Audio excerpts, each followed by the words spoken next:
Greetings, Patrick here. Doing a pop-up. All right. So I thought I'd do a working stream today. So I thought, well, how can I do this and make it work both for me and for you guys?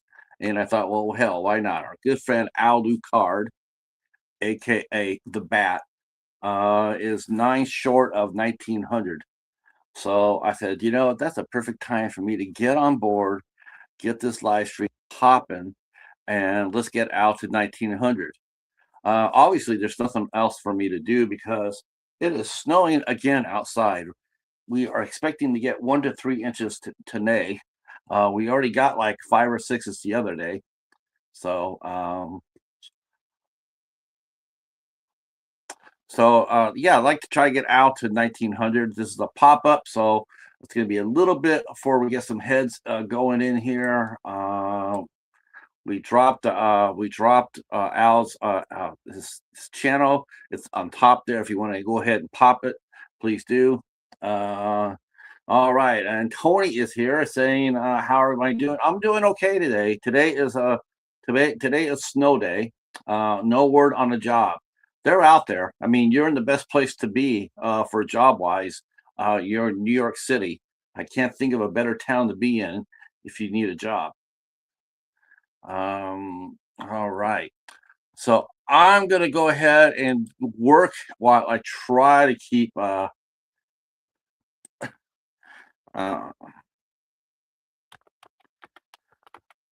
I guess my friend Suzanne has just dropped me a ping on Facebook and asked me if I've ever seen a trilogy called the Worm Trilogy. I have not, but I'm looking at it. It's pretty damn look. It looks pretty damn amazing, actually. A guy who got turned into an earthworm. Um, Now, my immediate reaction upon seeing that was to grab my fishing pole because it's like, that's probably the only time I ever really do anything with worms is when I go catfishing. Uh, but it looks pretty amazing, actually. It does. I'm just like that's some craziness right there. All right.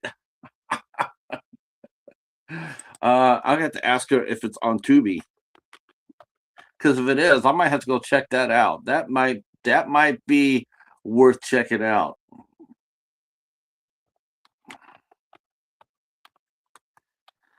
So hopefully, some of you have been catching up with some of our shows lately. We're going to be interviewing our first deathmatch wrestler for real this time for real. Our first deathmatch wrestler, Madman Pondo. He's going to be here on the 22nd. We're also going to be talking to a horror film reviewer and runs a very fun Facebook group, and that will be Christy Newton. She'll be here next Tuesday. And of course, tomorrow night, we have a special matinee show with Carolyn D from, and she is new. Okay. Uh, let's see. Steven's saying here, yeah, what you could fix that, Steven. You could appeal those strikes. I don't know why they're giving you strikes. I have no idea. Karaoke singers generally get a free pass if you're doing that. Hey Zan, how are you? See, not yeah.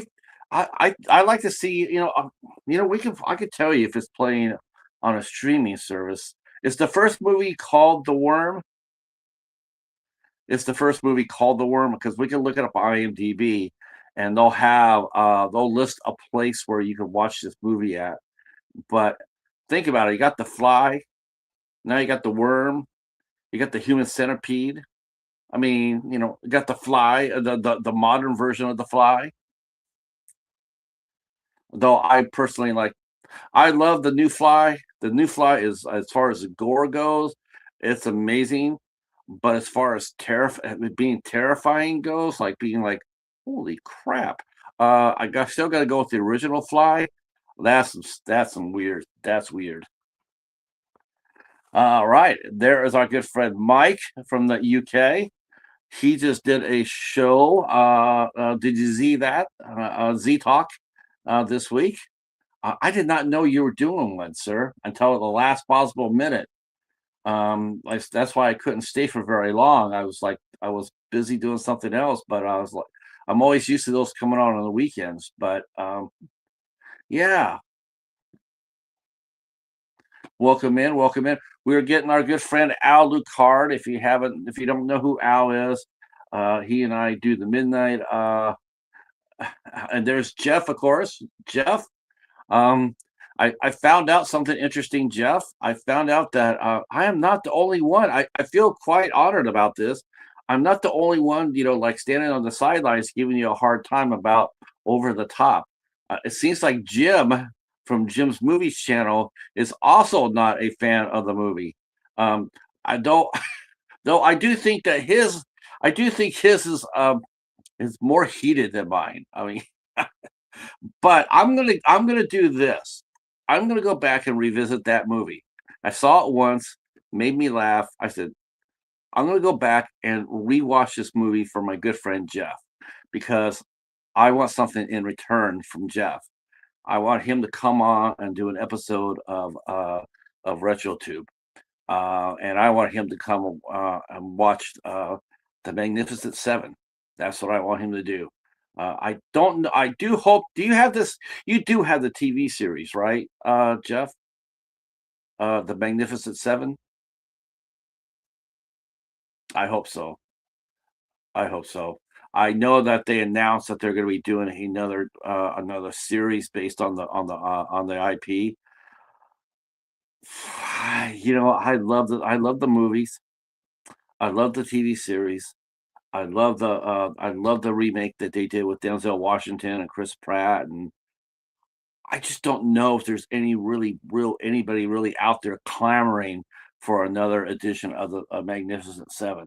I just don't see the demand for it.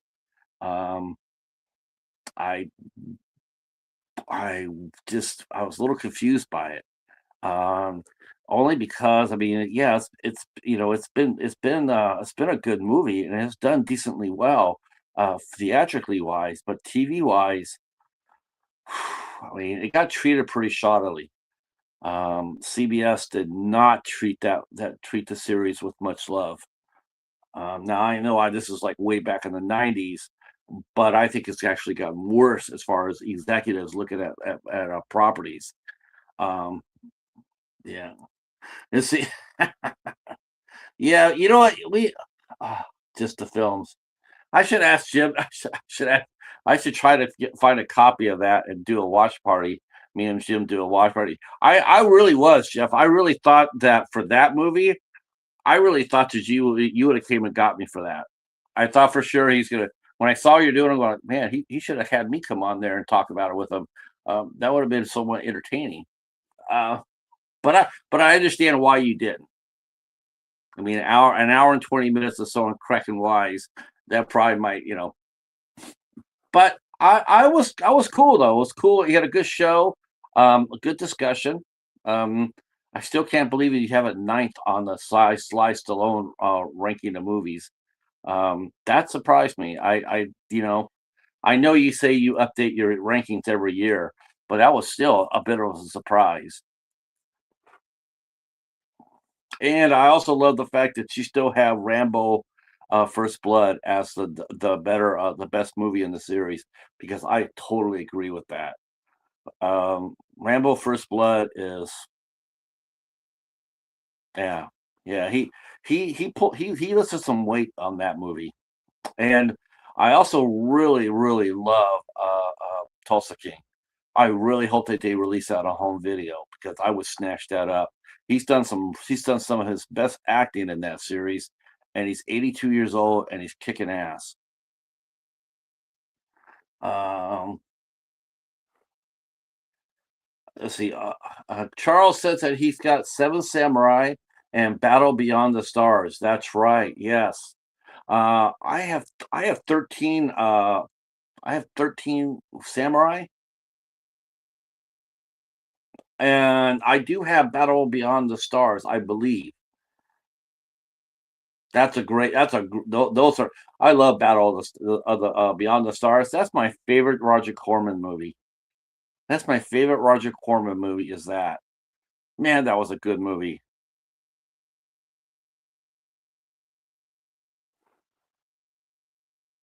And they all, it's really interesting too. If you really look back at that movie, Battle Beyond the Stars, you look at the cast, and it's just really amazing that they all went in on it. I mean, if you really watch that movie, there's no one's winking at the camera. They are in it. Yeah, First Blood is the bomb. Man, that was a yeah. I liked the ending of a Rambo too, but again, after the first one, after the first, the first meltdown and the first one, the second one just seemed to be it just seemed sort of added on, like okay, we're gonna see this every and at the end of every Rambo movie, he's gonna come out and do a speech. I just didn't feel like they needed to do that. And I think it really helped elevate Sly Stallone's performance too, when you have someone like Brian Dennehy and Richard Crenna to go off against. I mean, watching Dennehy and Crenna, man, I love when movies do that. They don't. I've said it once. I've said it before. A lot of times, if you really notice it, a lot of the main actors in movies like that, they don't get enough scenes together. They just don't. They'll get like 2 or 3, maybe, in a movie like that, and then there's just no, it's just I don't know, it's just I love it when they have great dialogue. Um, something like I know it's gonna be really weird, I just it's just the first movie that comes off my head, when I think about 2 actors just nose to nose, back and forth, and wasn't even really all that much back and forth, but still, he did hold his own there for a bit. Was Al Pacino and Keanu Reeves in The Devil's Advocate. Those 2 guys were going back and forth. Now, Pacino dominated the scene, of course, but still, but Keanu was in there, and he was very effective.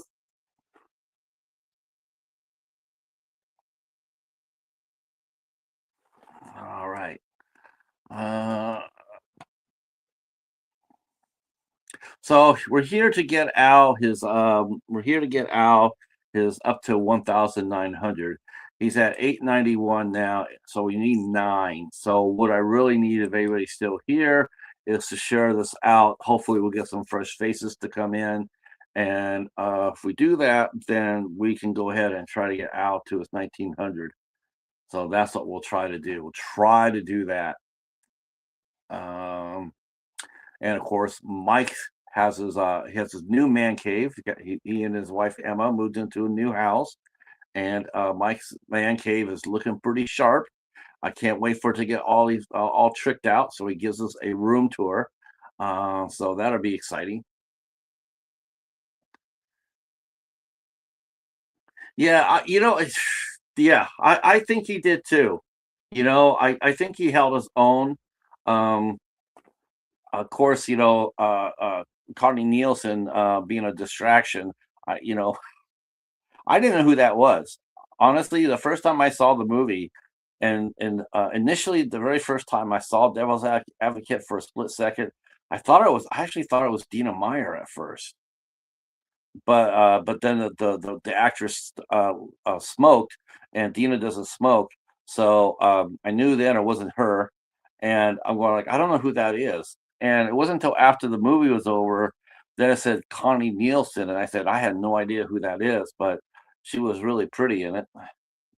Uh, yeah, we're gonna push it. We're gonna push Al's channel out. In fact, I'll even drop it here on the chat just in case someone else comes in. They can go ahead and click on it. Uh, so yeah, we had a pretty good week. Uh, we talked to Daryl Hook. Well, he came over and talked about his movie, his very first movie that he made called Stoner Snake. That movie is fun as hell. It's a joy. It's it is a lot of fun to watch. You will just find yourself just laughing your ass off. It's so goofy. It's so goofy. Um, Movies like that, it's one of those movies, but it's one of those movies where if you're a serious cinephile, I mean, you're serious about movies are serious, then it'll go right over your head. If you're like most of us here in our YouTube community that love good horror, love good low budget movies, love innovation, um, then Stoner Snake will be for you and for us. It's a lot of fun, and yeah, the professor is has walked in. Welcome to the professor. He's the president of the Budget Ballers Club. Um, I had another good. You know what? I was a little harsh on my haul this week. I think I was sort of harsh on it. I was like, because I was spoiled for the previous 2 weeks. That's right, low budget horror. Um, I went ahead and I was sort of crushing on it a little bit. Um, I was crushing on it a little bit because it was only 6 movies and one of them was a multi-pack, and so I really was sort of harshing on it, and then I thought about it and I started looking at it again, and I realized that I actually had a pretty good haul this week. I got a couple of movies I'd never heard of before at all. I'm going to be rewatching Hostel, which I have not seen since it came out. Uh, Hello, Cheryl. Um, I have not seen Hostel since it came out, so I'm going to go back and revisit that. I remember the first time I saw that movie, and this is my problem, was it had Rick Hoffman in it. Um, and Rick Hoffman is he's just a really good character actor, has a really unique face and vocal delivery. You know him as soon as you see him. He ended up starring on the show Suits. He was actually one of the leads on that show for I think 9 years. But he was in Hostel, and up to that point when I was watching it, I didn't know anybody in that movie at all. I mean, nobody. Of course, I saw this when it came out, but the only thing that really got me was um, it, it was the special effects weren't very good. Oh my gosh, some of it was just really bad. And I remember seeing Rick Hoffman in there, and then the effects, and I was just really like, "Oh, this is not a good movie at all." This is not, and everybody in Fangoria was talking it up. It's the best. It's they were talking it up like we do with just about every horror movie that comes out now. Every is putting it over as the best thing since sliced bread. Um, but it wasn't that good for me, and I really never went back to it. But when I saw the copy at the library, I said, you know what, I am going to go revisit it. I want to see if because I haven't seen it in such a long time. I'll see if my point of view has changed any. See, the professor says kind of like Hostel 2, but I will admit it's mostly because of one very particular scene. Yeah, I haven't. I have been a really long time since I saw the second one. I can't even remember anything or anyone about Hostel 2. So I'll have to go back and revisit that as well. Uh, so so yeah, feel free if you feel like it. I know this is a pop up. I know some of you guys might have things to do, but if you want to share this out on your community tab, that might be helpful. Just trying to get some new faces in the door here, so we can go ahead and see if we can get Al up to 1900. It's only 9 away. He only needs 9. Um, let's see. Hostel 3 was filmed in Detroit. I didn't even know there was a Hostel 3. Uh, I didn't know there. I didn't even, Charles. I didn't even know there was I didn't even know there was a Creep Show 3 until Eric had me review it. I didn't even know there was a third one. And the only thing that was relation to Stephen King is just the name. Yeah, the only thing I didn't like about the Hostel series, though, the torture porn aspect of it. That part I never really went for very, very much. Yes, everybody forgets Creep Show 3. How about I didn't even know about it, so I couldn't forget it.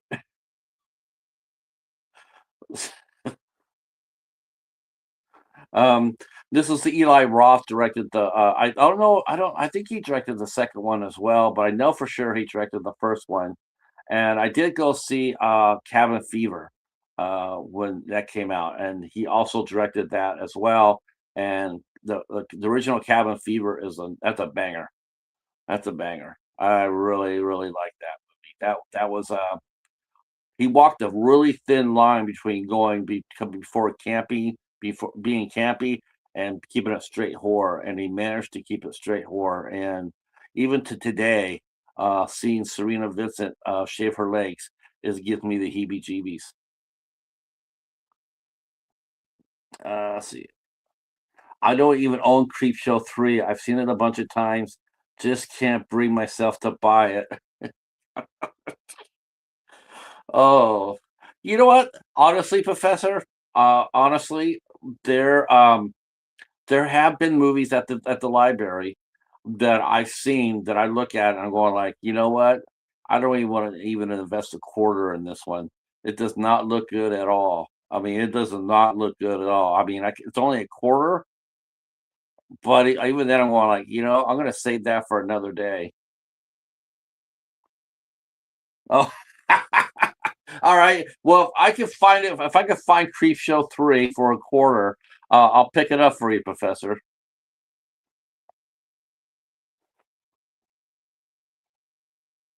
I'll definitely pick it up. I have not seen. That's the first time I was really surprised in the fact that the last couple of weeks that I've actually gotten a lot of horror films from the library.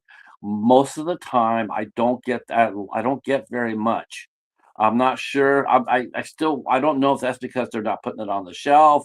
Like I know Salvation Army. I know a horror movie has no chance getting it on the Salvation Army. Um, but for the library, they generally don't care, but it just doesn't seem like there's very much horror at all, so I'm not sure if they put it on the shelf or not, but I've gotten a few recently. In fact, I just reviewed my dollar for dollar theater. I reviewed The Frozen that came out a few years ago, and that's a horror film, and I got that from the library.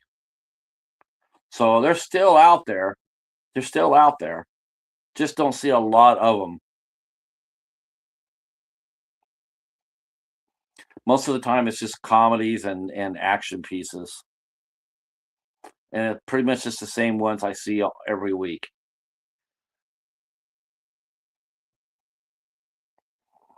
Uh, let's see. I came across a bunch of horror last 2 months. I think people are dumping their DVDs to get all those new boutique releases, which means gold for all of us budget ballers. Hell yeah! Hell yeah! Someone did that kindness to Eric. Gave him a ton of DVDs. Or our friend Barb. I'm sorry, not Eric, but our friend Barb. Um, one of her coworkers came into work and brought a bunch of films and gave it to her. A lot of DVDs. I think that's fair. I think you're right. I just wish they would give more. I just would like it was one of those last Tuesday was so tough because it's the lady comes out who runs the library and she in the bookstore and she comes out and says, we have 4 shelves of movies.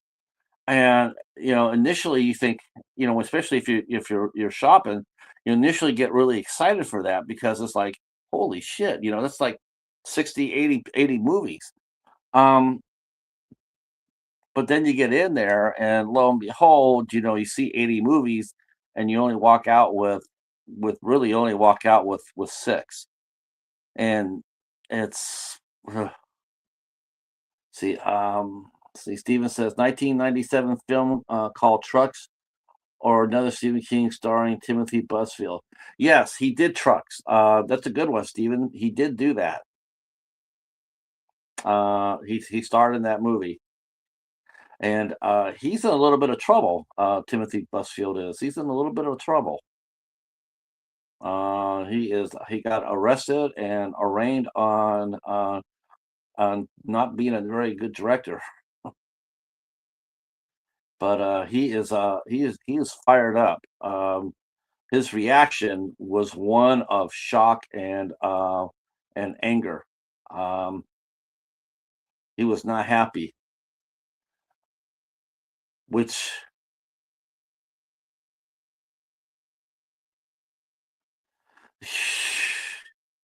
yeah, you know what? It's funny. It's funny. It's funny you mentioned that. I will say this. I will say this that Titanic was not there, um, but Avatar was. The first Avatar was that made the shelf.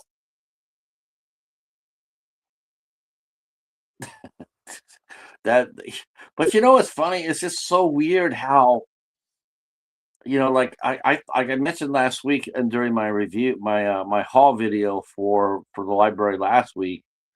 What really cracks me up is the fact that I've gotten like 9 seasons of one Chicago, Chicago Fire, Chicago PD, Chicago Med. I don't have any Chicago Med, don't have any of that, but I have 6 seasons of fire, fire department, Chicago fire department, and Chicago Fire, I guess, and then I have 3 seasons of Chicago Police. I have found those before I have found any other seasons of the Law and Order series. Law and Order series is on the same level as Star Trek when it comes down to finding seasons from those shows. It is next to nothing impossible to find them. They never come through, and I'm always the first one there. So it's not like I get scalped or anything like that because I don't. But no one donates those series to the library.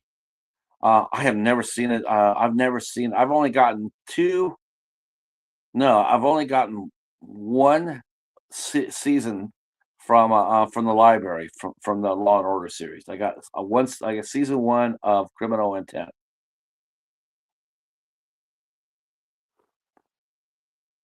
But I've been having a lot of fun with the new series.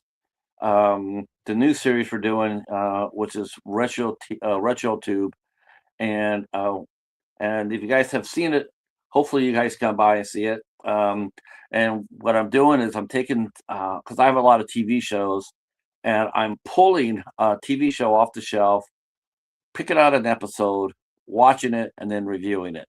And so far, it has been a lot of fun. I have to admit, this is a lot of fun. Um, I I've seen people do retros of series like our good friend Anthony from Fever Dreamland Theater. He was doing all Twilight Zone. Um, but when you do one series like that, that's real. That's rough because you're stuck in that one series, right? Well, I think he must have felt that as well because he is also now doing reviews of Rod Serling's Night Gallery. Professor, I've never seen regular Law and Order. Now that you mentioned it, yeah, yeah, I'm telling you, good luck with that.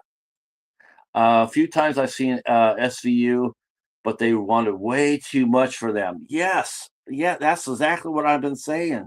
People don't give that up. It's like Star Trek. I got lucky one time.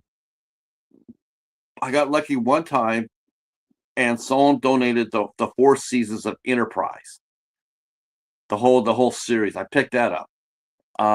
And but as far as the next generation goes, I've gotten 2 seasons from that. I did get 2 seasons of Discovery from Family Video, but I got no Picard and I got no original series. Yeah, there's some shows are just freaking hard to get. Let's see, I have two seasons of each of those. I have two seasons of Hercules, and I have two seasons of Xenia. Uh, oh my God! Trying to find indicated TV shows from the '90s. Now I did get lucky. I did get lucky. I found two seasons of uh, I got two seasons of let's see what I got. I got it right here.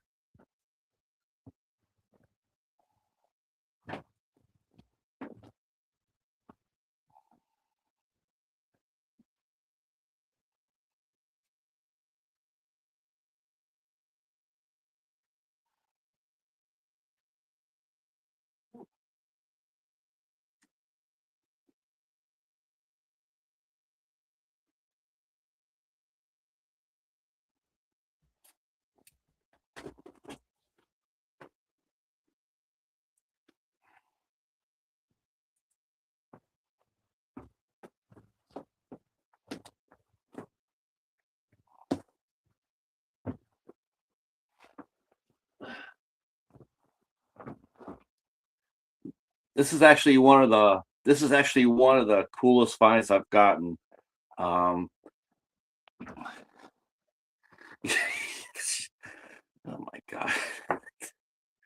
I think I'm going to be known more for my closet than I am anything else. That closet has a life of its own. So I did find two out of the three seasons of The Lost World. Now, this came out during the '90s as on syndication. And man, there was some great times. There are some great shows that came out during that time. I picked up the season of Buck Rogers, which I reviewed. That was really hard to find. I didn't think I'd find that. And I just recently found the entire series of Street Hawk, which is a cult favorite and very hard to find. I do believe that is probably out of print now. Yeah, released all three of them. I got this for $1.50. I couldn't believe it. I'm like, this is awesome. I watch this every week. Every week I watch the show. Um, they left the third season on a cliffhanger because they were expecting to get carried on to the fourth year, but the company that had made the series, it went bankrupt after the third season. It went bankrupt, and they lost a lot of their shows, like shows like Beastmaster and a few other ones that went belly up during that time. Yeah, so all three seasons got released. So some of the once in a while you just walk in there and hit and get a good lick.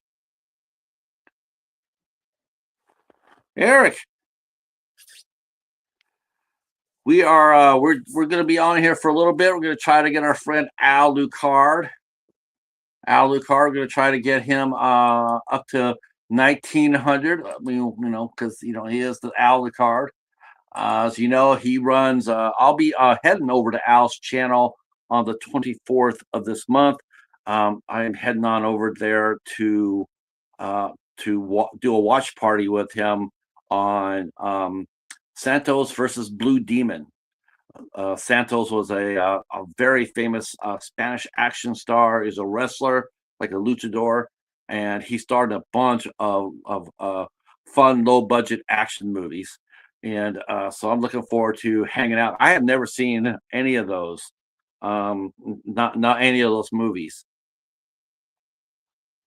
So I'm looking forward to it. It'll be very interesting.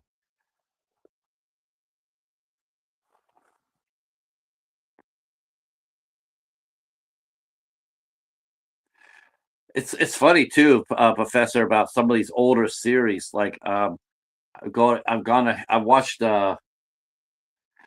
this Dracula film.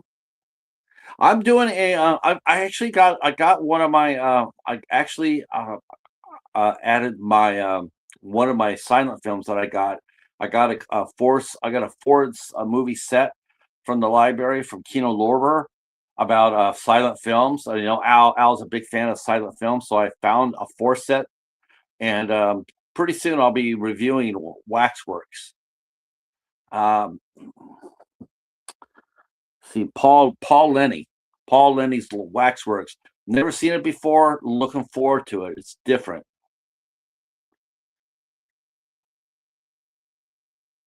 El Santo was in a ton of B movie horrors in Mexico. Probably the most famous luchador ever. He was buried wearing his mask even when he passed away. You know who else I think was wearing his mask too when he passed away? There's another well-known character, and I do believe that he died. He was buried with his mask on too. Shouldn't be too hard to guess that.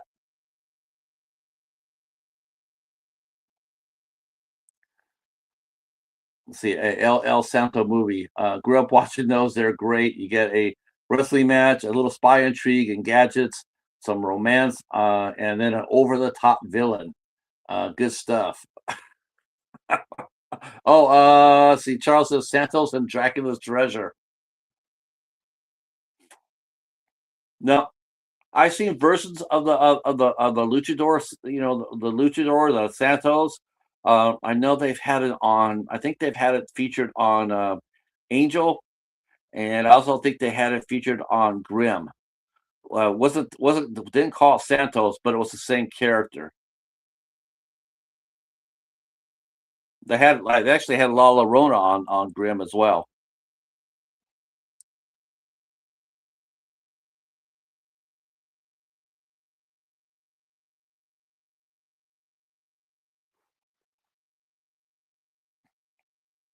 Let's see. I personally prefer El Santo versus the vampire women, cause those vampire women are sexy. Hell yeah. See, I feel like I have to give Al a lot of credit. He definitely he's the one that introduced me to Ingrid Pitt. I'd never seen her before. And then he introduced her with his documentary, Titans of Terror. And all of a sudden I'm going like, yeah, that's the best fucking vampire, best looking vampire I've ever seen. Like I'm like, holy crow, look at her.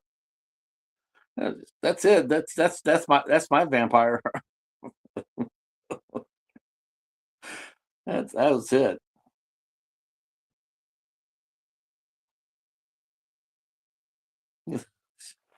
Those are also really good too. I know that Al mentioned that he's going to be coming back and doing picking up two series that he's been doing on his channel. He does the Tuesday on Tubi, the horror on Tubi. And I know that Charles Cochran has been carrying that that torch for a long time now. He's been doing a lot of great reviews on Tubi. And Al says he's going to come back and do some more horror films. I'm going to be going back there too for a little bit and do a couple of Tubi movies. Ingrid Pitt and the Vampire Lovers. Yeah, if anybody comes up to me and asks me, what vampire movie I'm going to recommend, I'm going to recommend one or two movies. I'm going to recommend either you watch Vampire Lovers or Werewolves Within. Those are going to be my two vampire movies I'm going to recommend.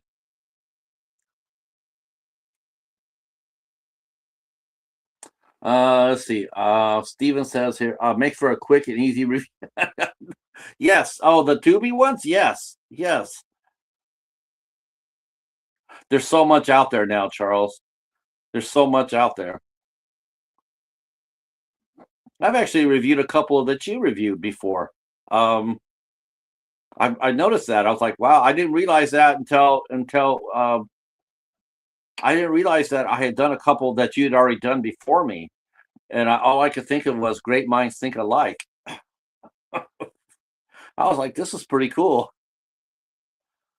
See, Steven says maybe I should stop doing live streams till I think of something else to talk about. Well, it all depends what you have to talk about, Steven. There's a lot to talk about. I mean, just yeah, just go to like IMDb. And there's movie news or TV news you could just throw down on.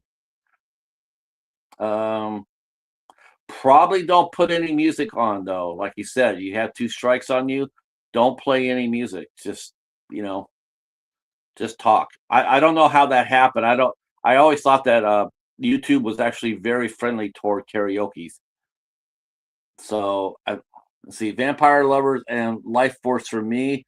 Because I mean, come on, a double feature of Ingrid Pitt and Matilda May. Who wouldn't love that? Lady Valerie is in the house. All right, what's going on, Lady Valerie?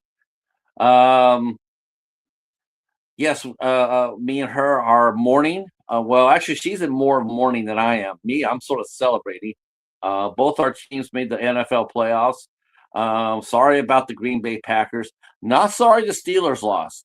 Not sorry at all. I'm super happy about that because they got rid of Mike Tomlin. I've been praying for that for years, and finally happened. So I mean, we could go 0-16 next year, and I'd still be happy that it wasn't him coaching us. Of course, we're not going 0-16. We're gonna kick ass next year. We're gonna kick ass. We're gonna get ourselves we're gonna hand the keys over to Will Howard, and have a good draft, and we're gonna be back. I think we got like maybe 1 or 2 years having a really good. The window of football is small, so small. Hi, Mark the Shark. How are you? Oh God. Okay, so you got a strike for karaoke. Oh, wow. Okay, so that has changed then, because I know. Okay, so I know a lot of people have done karaoke on their channels, and they have not gotten in trouble for that. But you got to. Wow, that sucks. Let's see. Lady Valerie says, "Still nursing the broken heart." Yes. Yeah, that's a tough game to lose. I'd much rather lose 30-6. Get your ass spanked right away. It. Even though we were in the game for 3 quarters, then Texas blew us out. I think I'd rather lose 30-6 than to be up, like 21-3, than lose that way. Giving it away like that. That's rough because you're close. But when you get blown out, you're blown out early. It doesn't really matter. I mean, the Steelers are down only 7-6. Um, I think they're down 7-6 going into the fourth quarter, and but they were never in it. They- I mean, you look at the stats, and they were just pounding away. It was just a matter of time before the Steelers cracked, and that's what happened. But I thought the Rooney's did the nice thing for him. They let him resign. I think it was one of those things where it's like, well, there's two things we could do here, Mike. Um, you could resign, step down, and hold your head up, or you can sit there and not resign, and then we're just going to fire you anyway. So I think that was a lot of teams would have just fired you. They wouldn't have given you a choice. But out of respect for what he's done, I have no idea why. I don't think he did anything. Um, but they allowed him to step down gracefully.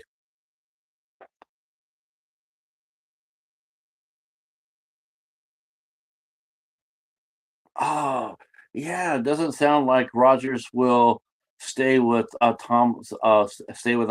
So yes, thank God for that. Fucking hated Aaron Rodgers. God, just, just no. And what's funny is that, okay, I know we're gonna lose everybody here talking sports, but I'll say this and I'll drop it. But the last 2 years were prime examples of what Mike Tomlin could not do. He could not develop a quarterback. Um, Last year, we traded for Justin Fields out of Chicago, and then we signed Russell Wilson. He already destroyed Justin Fields even before training camp started. Mike Tomlin was quoted as saying that if we need a punt returner, I'm not averse to throwing Justin Fields back there as a punt returner. So after he signed the contract, I said, yeah, if I can use him as a punt returner, I'll do that. You just lost your quarterback. He now knows that you have zero faith in him, none, and it reflected his play, and reflected his play this year too. His confidence is shot. He's got this. He's still got skills, but he needs a coach that really can go in there and repair that psyche. Um, Russell Wilson was supposed to be a bridge quarterback, but he was a bridge to nowhere, and so was Aaron Rodgers. Mike Tomlin could not develop talent.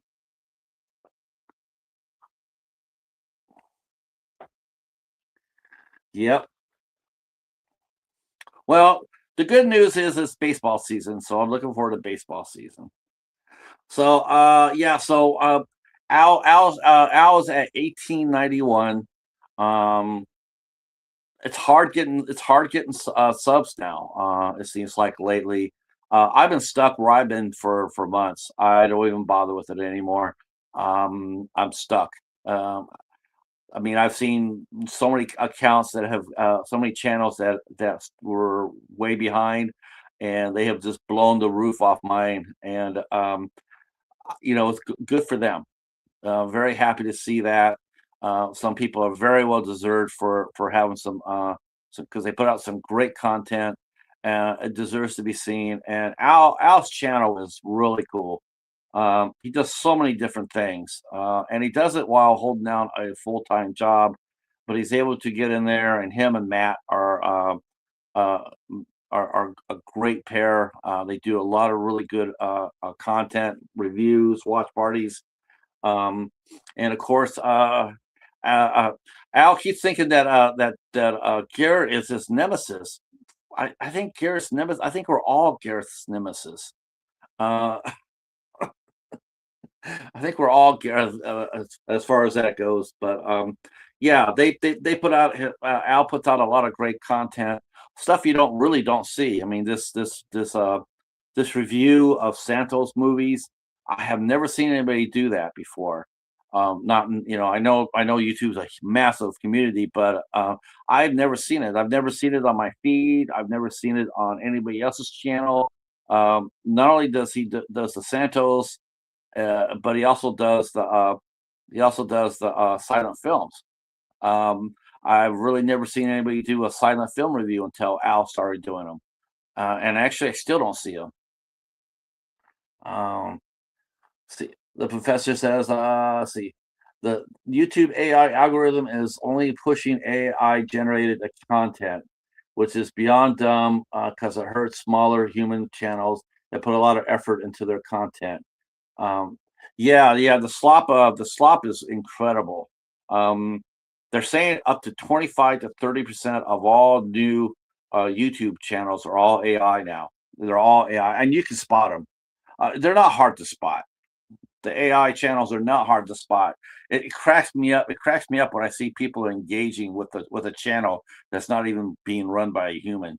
They'll go in there and drop comments on a channel that's like, you do know this is an AI channel, right? I mean,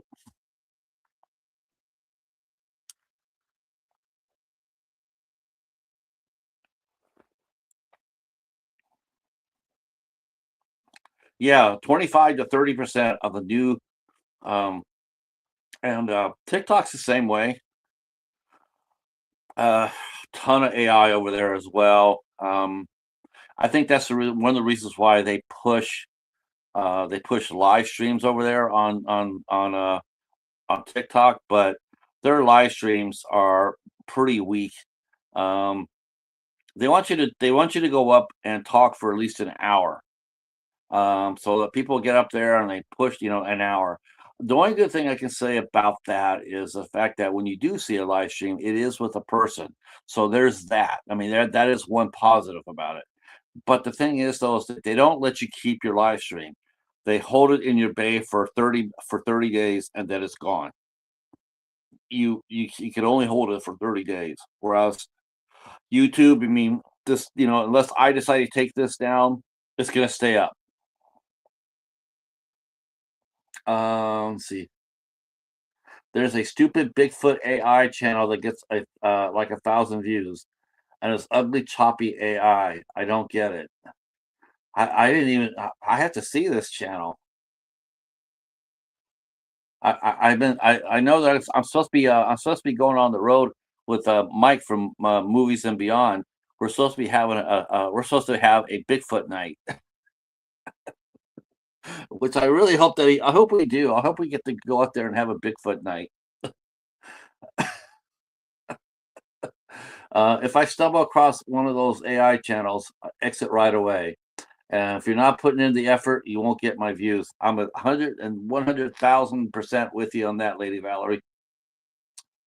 Yep, I don't stay with it either. A lot of them are so bad. They're misinformation as well, and you can tell they're all AI because they can't pronounce the words. They get the information wrong. It's all clickbait. All the titles are clickbait. I mean, they're so easy to spot.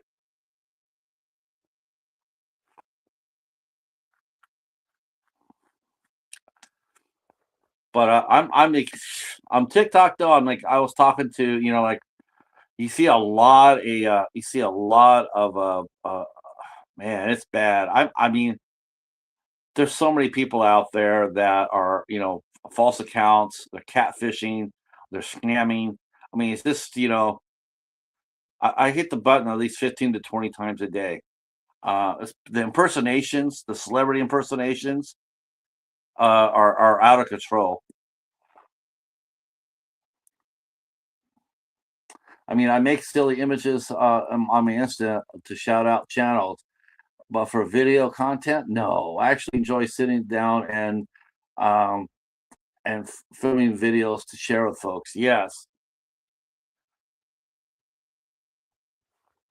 those. A lot. I know a lot of people do that. Like we're doing here now. We're pushing a channel, a human channel. I know that the professor and Marty from Trash Fisher Show, Don Zombie. I think Larry the Cat Dad is doing this now too, and they're out there. They're pushing channels forward that are human. Like this. Follow these channels because not only are they good channels, but they're actually run by a damn human being.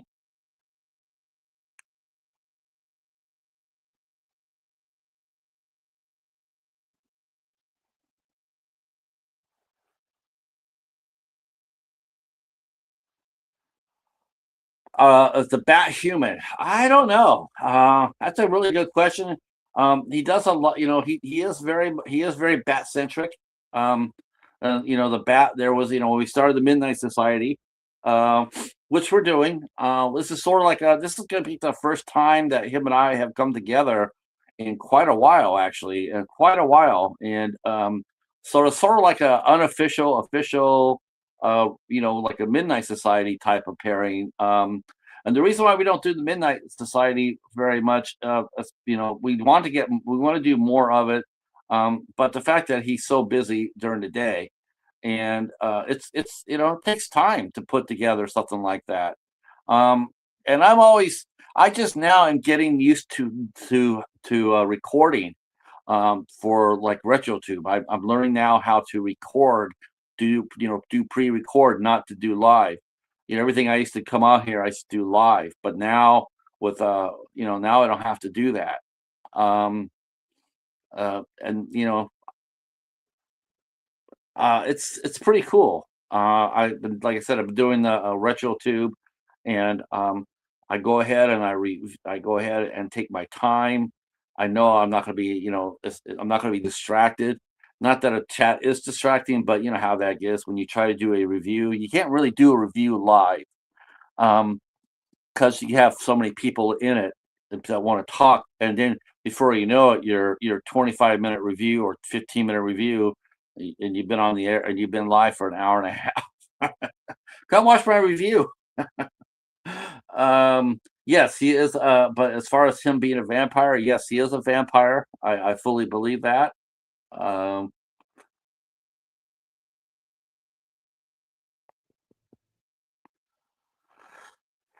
yeah, I'm definitely going to be in the mood to, and I'm definitely going to think about changing my look here. I've had it for since probably about 3 years now. So I still would love to do intro, intro.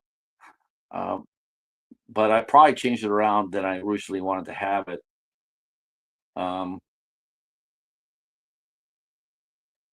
but we're still working hard on lining up interviews. We're doing that, and that's hard. It's hard. It's harder now than it used to. It used to be easier. It's harder now, but um, but it's all right. I like a challenge, so finding some guests. I do need an intro. I really do. I just don't have the skill set to do it.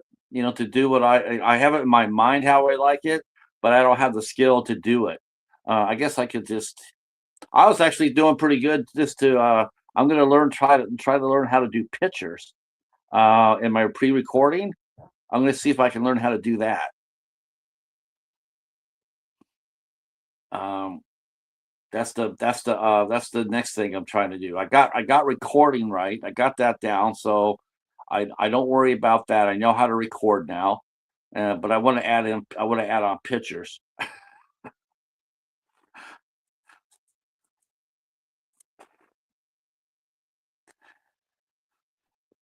I don't. Does that matter when you watch a film review? Does it matter if there's pictures of the series on there? Like you're talking about you know, X Files. Is it important that you put pictures of Sully and Mulder on there, or uh, can you talk about the show without pictures? I look at it this way: you can't look at pictures on a podcast. If you go to a podcast set like an Apple, Apple Podcast or what have you, or Spotify, you can't put pictures there. It's all audio. And the way I look at it is this is all audio too. As far as my reviews go, it's mostly as far as my reviews go, they're all audio. My my interviews, those are the ones with probably need to you don't have to have you don't like I mentioned before, like you don't have to have you don't have to watch an interview to in order to understand it. It's not like we're showing props or anything like that all the time, so you don't feel like you're missing out on anything. Um, but I just want to know are pictures really all that important on the content you watch? Because it isn't for me. It really isn't. I mean, I could watch anybody's channel if they don't have pictures. I'm not stressed out about it. I'm not sitting there going like, or wow, I wasn't entertained by that because there was no pictures. I'm not like that. I'm good with either way. Um,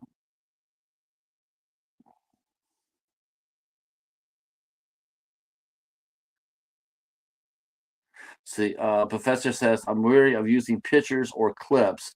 I've heard people get in trouble for using the promotional movie poster. Really? I mean, just a picture of just a picture of of the movie poster? Because the studio flags it for the totally public movie poster. Wow, I haven't gotten in trouble for that yet. Right, Val. See, that's how I am too. When at night when I go to bed, I put on my white noise.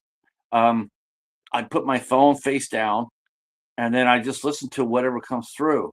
It doesn't matter if I I don't I'm not looking to be pictures. I'm not looking for that. Wow, but okay, so again, I mean, maybe this is the reason why people are running away from YouTube and going to TikTok is the fact that TikTok will they don't mind if you play musical clips.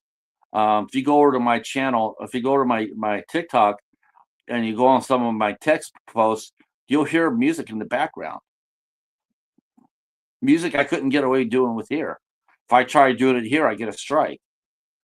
So I don't know. I don't know what's the disconnect is with TikTok, with YouTube is with that. It's like wow, that's the reason why people are leaving your platform because they're giving small things like that. People want to put a small clip of a movie in, they can do that.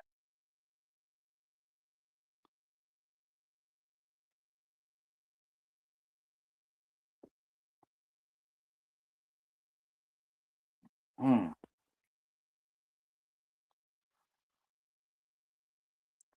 Yeah. Yes, Katie's doing really well over there.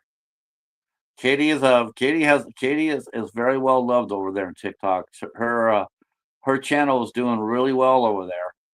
People really they really love her.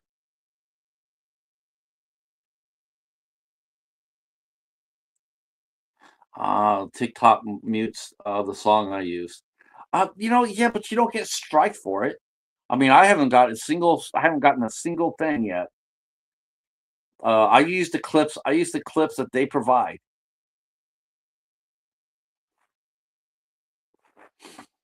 Yeah, Katie's doing really well. Man, I did not know that girl could read that fast. She's a speed reader. I did not know that.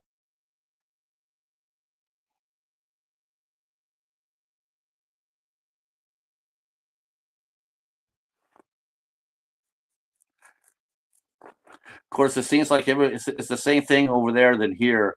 It was like, I go over there and I put some content down, mostly text. I know I could do videos for 10 minutes or under, but but but I put a lot of clips down there with the music clips, and people come by and they visit it, and I mean, I get a lot of views from that, um, especially my football ones.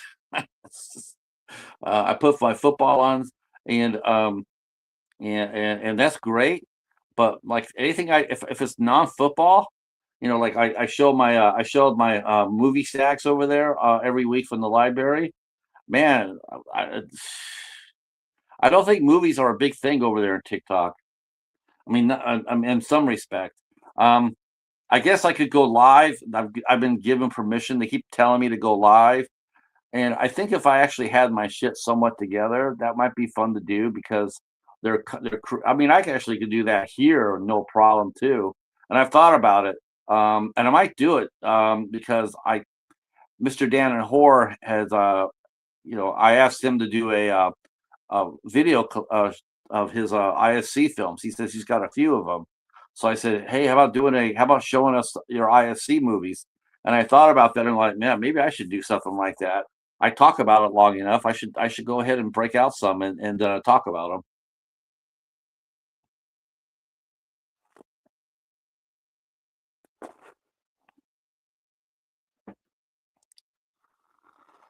Well, thanks for hanging in here with us today. Glad you guys are here. I might have went up a little early. Uh, it's only 3:30 here. I might have went up a little early for this, but I think some of the folks from Europe should be coming in here pretty soon. So hopefully we'll get a few heads in here and try to get him up to nine. I'd like to get him up to nine, to 1900. See if we can do that for him. And then I don't think it'll be very far for him to hit 2000 after that. Um, yeah, he'll hit 2000 really quick. Yeah, our friend Ava Potterfield and her husband Doug, they just recently hit 2002 on their channel. Great channel, lovely folks. Super stoked to see them hit that 2000. Um, and yeah, they've been working hard at it. They've been working hard at it. Ava does a live twice a week, Monday and Wednesdays at 9 o'clock Eastern time, and she's on for like an hour, maybe an hour and 5 minutes, and just chit chatting away. It's just a good way to start your morning, and I appreciate it. I listen to it. A lot of times Um, I'm lurking, but I do enjoy listening to it quite a bit. And they play live music on Tuesdays and Fridays, I believe. So there's some other people out there getting close to some milestones as well. Uh, And I like the idea what some of what you're doing, Professor, and like I said, you, Marty, Larry, Don Zombie, pushing channels out there. I think that's really cool. And I know that Eric's been doing that too. He's been talking about some channels. So, and I've even heard Charles mention a couple of times channels. And Yeah, I think it's really good. I like the fact that that's coming back around. For a while there, it was pretty prevalent. A lot of people would be, shouting out each other's channels, but it's just like anything else. It's like it's cyclical, and it got away from it for a while, and now it seems to be coming back.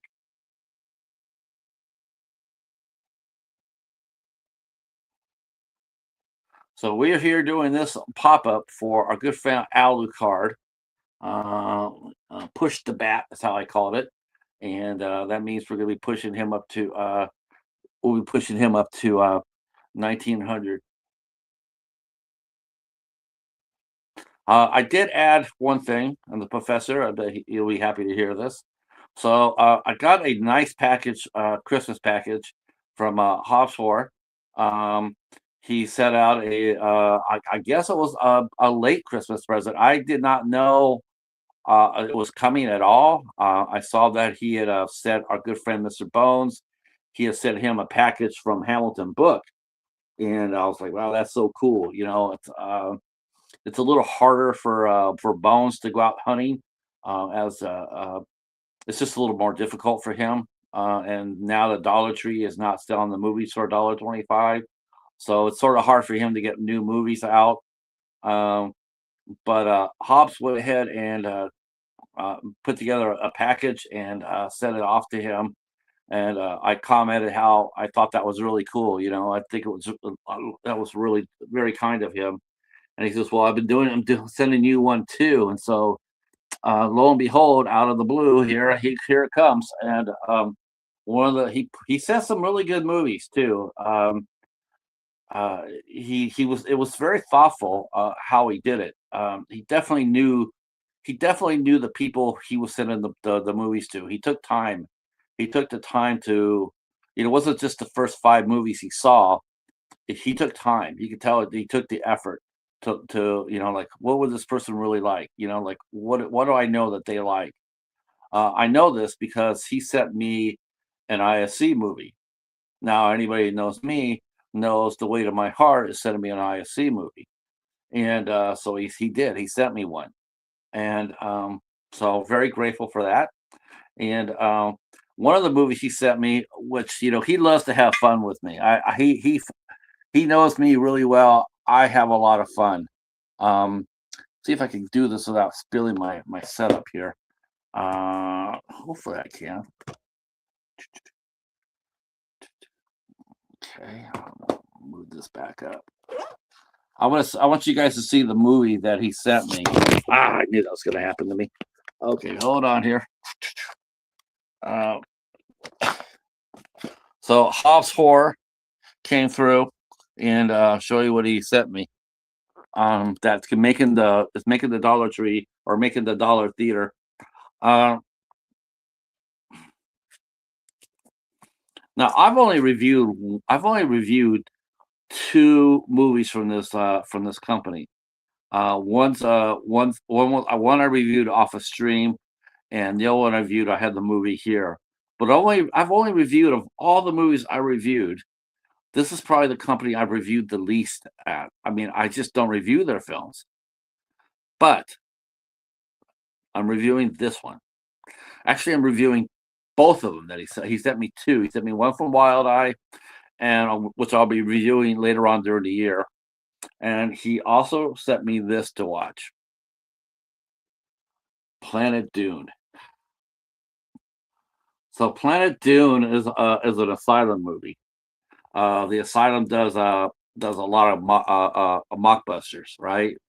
Um, so this is off the movie Dune, the big blockbuster that with Timothy Chalamet and a ton of other people, Zendaya, Dave Bautista, and other folks. So of course, Asylum has to get into the action too and make a mockbuster. So um, it's Planet Dune. I have no idea what to like. I do know that the name over the big star, the Asylum does this. They try to attract a star um, to do their movies. Like if you watch Asylum, a lot of times you'll see. Let's see, Planet Dune. I like that one. It's actually pretty fun, and the effects aren't that bad. So yeah, I was a little surprised. I saw that Sean Young was attached to the movie, and I wasn't sure. I mean, I know it might come across as facetious, but I was like curious about what part is she going to play? I mean, because I don't know, but I don't know this movie at all, and I'm thinking, is she going to be like in Dragonheart when Sean Connery voiced the dragon, or Cumberland Benedict Cumberbatch? He did he did the voice of the dragon in the Hobbit, the Desolation of Smog. I was wondering if she had voiced over the Dune monster, the sandworm. I didn't know. I'm thinking, um, so but she's in this movie, and yeah, Professor. Actually, that is not the first time I've heard that about Planet Dune. That it's not that bad of a movie. So I was like, okay, I'm gonna enter it into the checklist, into the watch list. So it is on the watch list for Dollar Theater. It's gonna take a little while to get there, but I actually have it in there. So sooner than later, uh, I'll be watching Planet Dune, and and I feel sorry for Sean Young. I mean, gosh, anybody watched Blade Runner knows what I'm talking about. She was really, really good in that film. She's done some other really good films, but it just seemed like her whole career went off the rails when she came, and she was actually going to audition for Batman Returns. She was going to audition for the Catwoman, but I believe she got either injured or she got sick, and she couldn't make it. And so they went ahead and cast Michelle Pfeiffer, but Sean Young still came in dressed as Catwoman, came into the studio and wanted to be seen, wanted to audition for the part, and it sort of ended up messy. Like I think that I believe they had to escort her out of the building messy. And it seemed like right after that, um, she really just the vehicles that she got, the movies that she started doing it, started acting in, they started sliding down in terms of budget and quality. And I this is not the I've seen the name before. I've seen her name before on another Asylum movie. So I'm not sure if that's the case where this is where she's at. She's going to be doing Asylum movies from now on. Let's see. Yes, still looking for that 50 Shades of Grey, 50 Shades of Asylum A starring Charisma Carpenter. You said it's called Bound. Yes, it's called Bound. Um, and she's the only star in that movie. Everybody else in there, I have no idea. And I still have not watched it either, Professor. I think you're the one that told me that she gets a little sassy in that movie, which I didn't know she did. I didn't think she did sassiness. So, but she said that, yeah, she's supposed to be pretty sassy in that movie. Man, you know what? It's funny too. They packaged that movie totally different from they normally do. I mean, Asylum's packaging, you can see that coming 10 miles away. But with Bound, I had no idea. No idea until I got home. Then it was they try to they did not market it the movie toward their usual Asylum crowd. They try to make it a little bit more legit.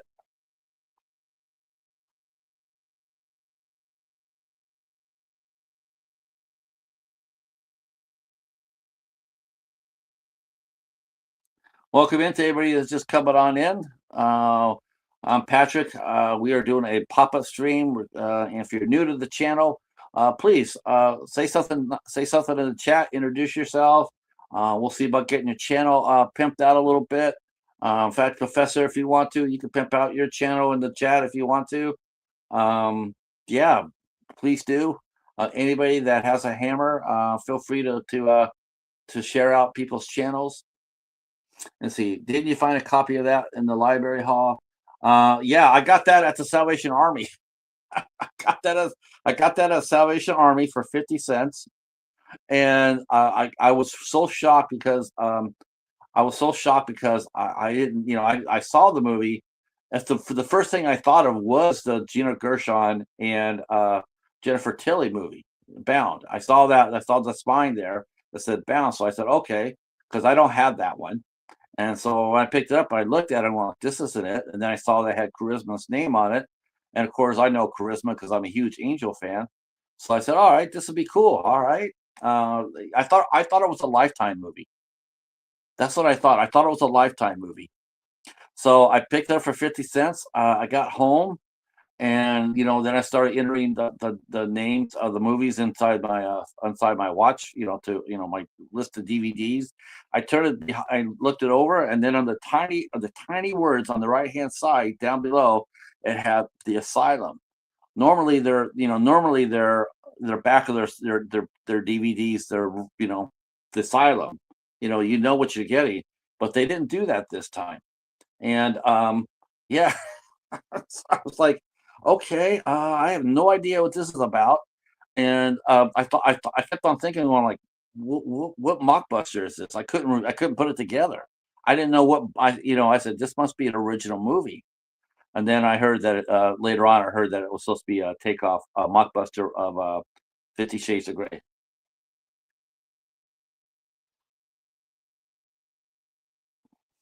No, no, no. Yeah, I've talked about it before because it's such an unusual. It's definitely, it's like I don't normally buy Asylum movies. I mean, even at the library, I generally don't. Not that I've seen very many. I've seen like two. Um, but normally, those are really rare. Right there. I've actually found more Wild Eye than I have Asylum movies.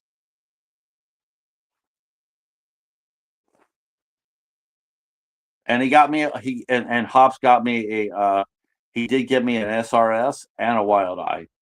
He got me a Mark Polonia movie, um, Amityville Island, which I had before. Rob from Wild Eye sent that to me, uh, but I think I sent that. I think I forwarded to somebody.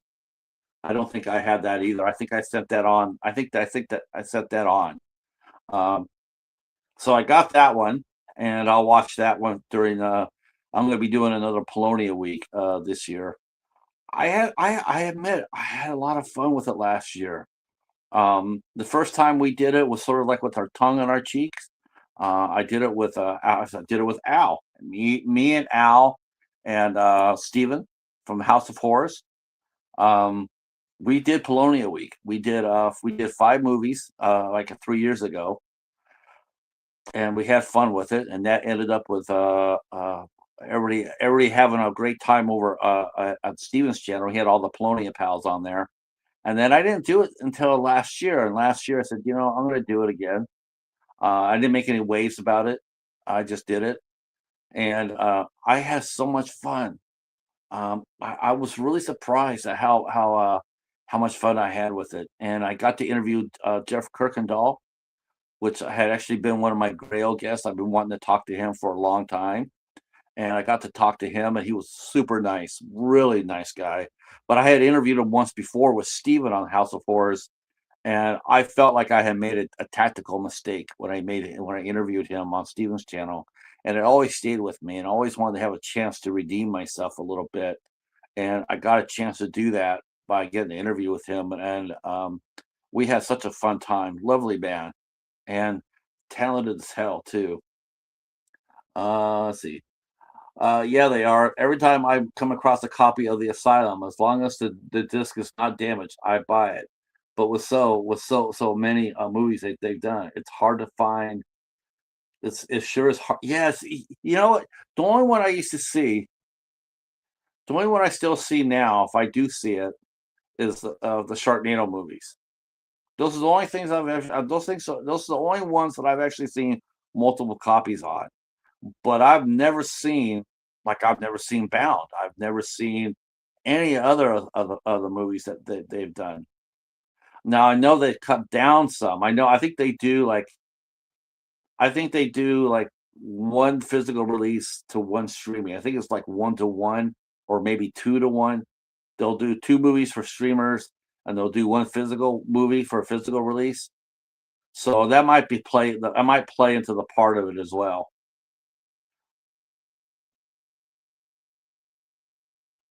And quite honestly, we were talking about. I was talking about that with the library lady about the quality of their movies, and I told her that the city I'm in, there's a lot of smart people here. They watch a lot of smart TV, a lot of smart movies. The stuff that I've gotten from the library, that's absolutely amazing. The quality that I've gotten, the quality of the like. I mean, I see other people do room. They do room tours or whatnot. If I ever got my shit together and I put my collection up, um, I would match mine against just about anybody's. There's a couple that I have no problem. I would get crushed on, but most of the people I know, I would put up my collection up against anybody's. And I think a lot of it has to do with the simple fact that the people in the town that I watch, they watch smart TV. I mean, the movies that they donate, they're all Top Gun. They're all top notch. There's not very. I mean, I mentioned last Tuesday that it didn't have a lot of what I needed, but still, let's say if I walked in there and it was my first time there and I wanted to build up a collection, man, last Tuesday I would have cleaned up. I would have been walking out of there with two bags full. No doubt. Let's see. Actually get excited when I come across an Asylum movie, especially anything before the Sharknado era. They were very creative with their low budget. Yeah, yeah, they were. Uh, Kind of resembles Hallmark. They used to do all fantasy thrillers and adventure movies. Now it's just all Christmas movies. It seems like. Seems. Oh, Hallmark. Yeah, it's Hallmark. Yeah, Hallmark used to do a lot of. I mean, I've reviewed a lot of my Hallmark movies. They're not Christmas movies. A lot of them are they're dramas, or or rom-coms, but they're not all Christmas. Um, and it's I guess they put out what they feel they can sell. Um, but yeah, the Hallmark used to do some really great movies. They used to do miniseries. Like I saw Marco Polo. That was a miniseries. I picked that up before. I watched that before. Brian Dennehy played the Genghis Khan.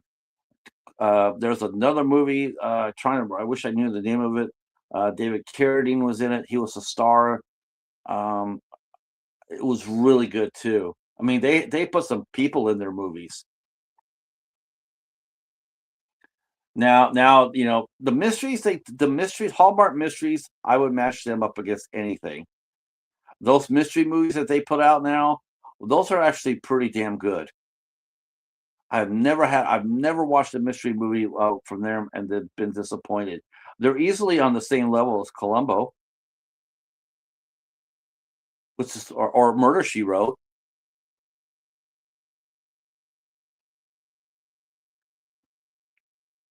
Yeah, they did. They don't do too bad. They don't do too bad for their low budgets. God, I'm trying to think of some other movies that I've watched of theirs. Um, yeah, I just didn't review very much Asylum movies. Um, I have reviewed quite a bit of Wild Eye movies on my blog. I've done those because I was getting those from Rob. So I did review some Wild Eye movies. And then SRS. I've been fighting some SRS. Hops got me an SRS. Um, that's going to be an interesting one. The cover of that movie's insane. It's insane. Um, but Wild Eye too. Wild Eye put out some good ones. They put out some great movies.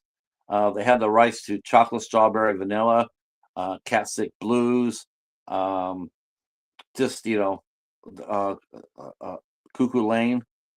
Um, which I really enjoyed. Cuckoo Lane was one of my favorite movies. The House on Cuckoo Lane is one of my favorite Wild Eye. That's a really good movie too.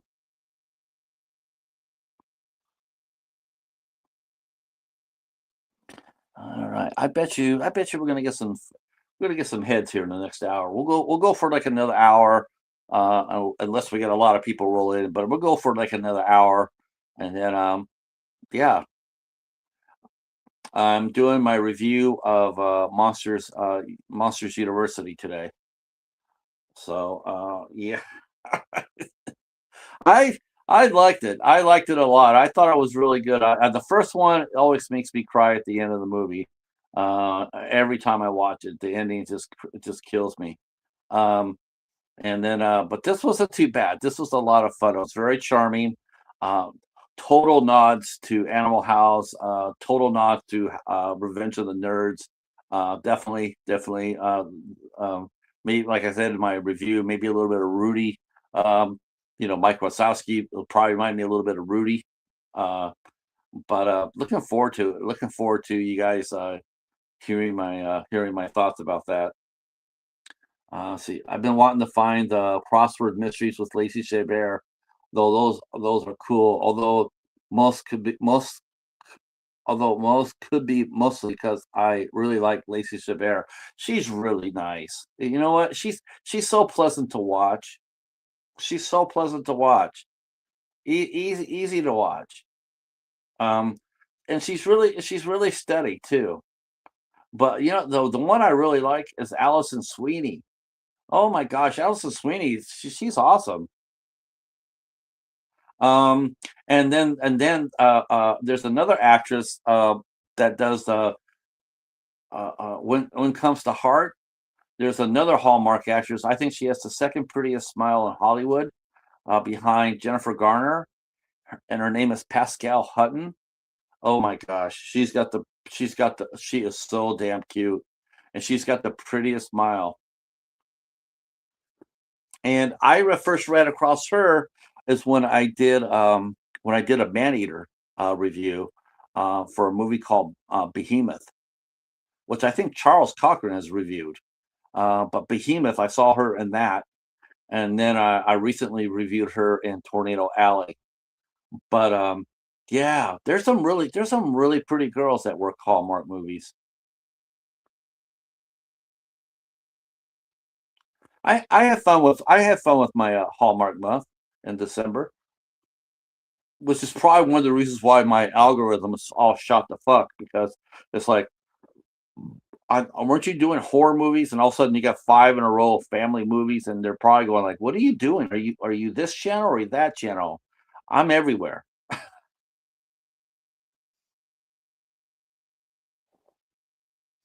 Yeah, you can find those sometimes, Professor. I'm not sure if you ever go on Hamilton Book, but they do sell Hallmark movies on Hamilton Book. I've gotten a few from there. Brand spanking new, and the prices are not that bad. Um, Not that bad at all. Um, a lot cheaper than if you buy them off of Amazon or eBay.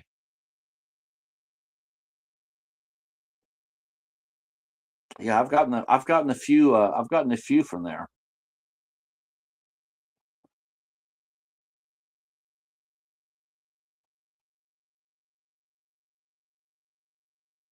So I'm bringing back the Dollar Theater, the Voters Edition, but I'm doing it a little bit different this time. So I'm bringing back an old friend for this.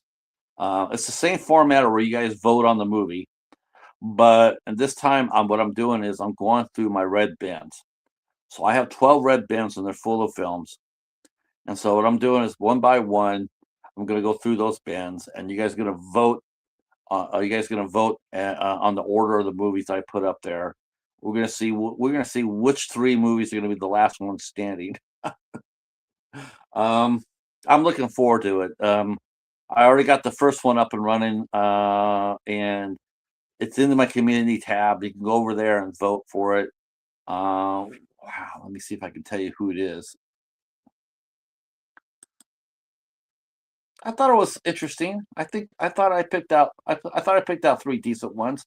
One might be, a couple might be familiar with because I put them up before and they didn't win. Let's see.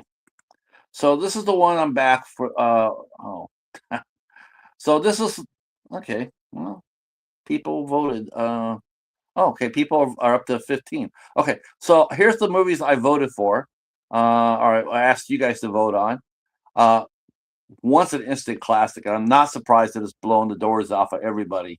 Was sort of, I sort of expected that would happen. Um, 20,000 Leagues Under the Sea, the original 20,000 Leagues Under the Sea with Kirk Douglas and James Mason. So that's up. Um, I from 1954, Disney, and then next is Assassination Nation. That looks to be more of a like a thriller, action adventure thriller. Then I have one called The Confederate, which is a western starring Parker Stevenson and actress named Heather Clark. I have no idea anything what that movie is about. I just know it's a western film, and westerns seem to be doing okay. Well, except for this week, because westerns ain't doing shit this week. In fact, I've gotten 15 votes, and not a single person wants to see a Confederate.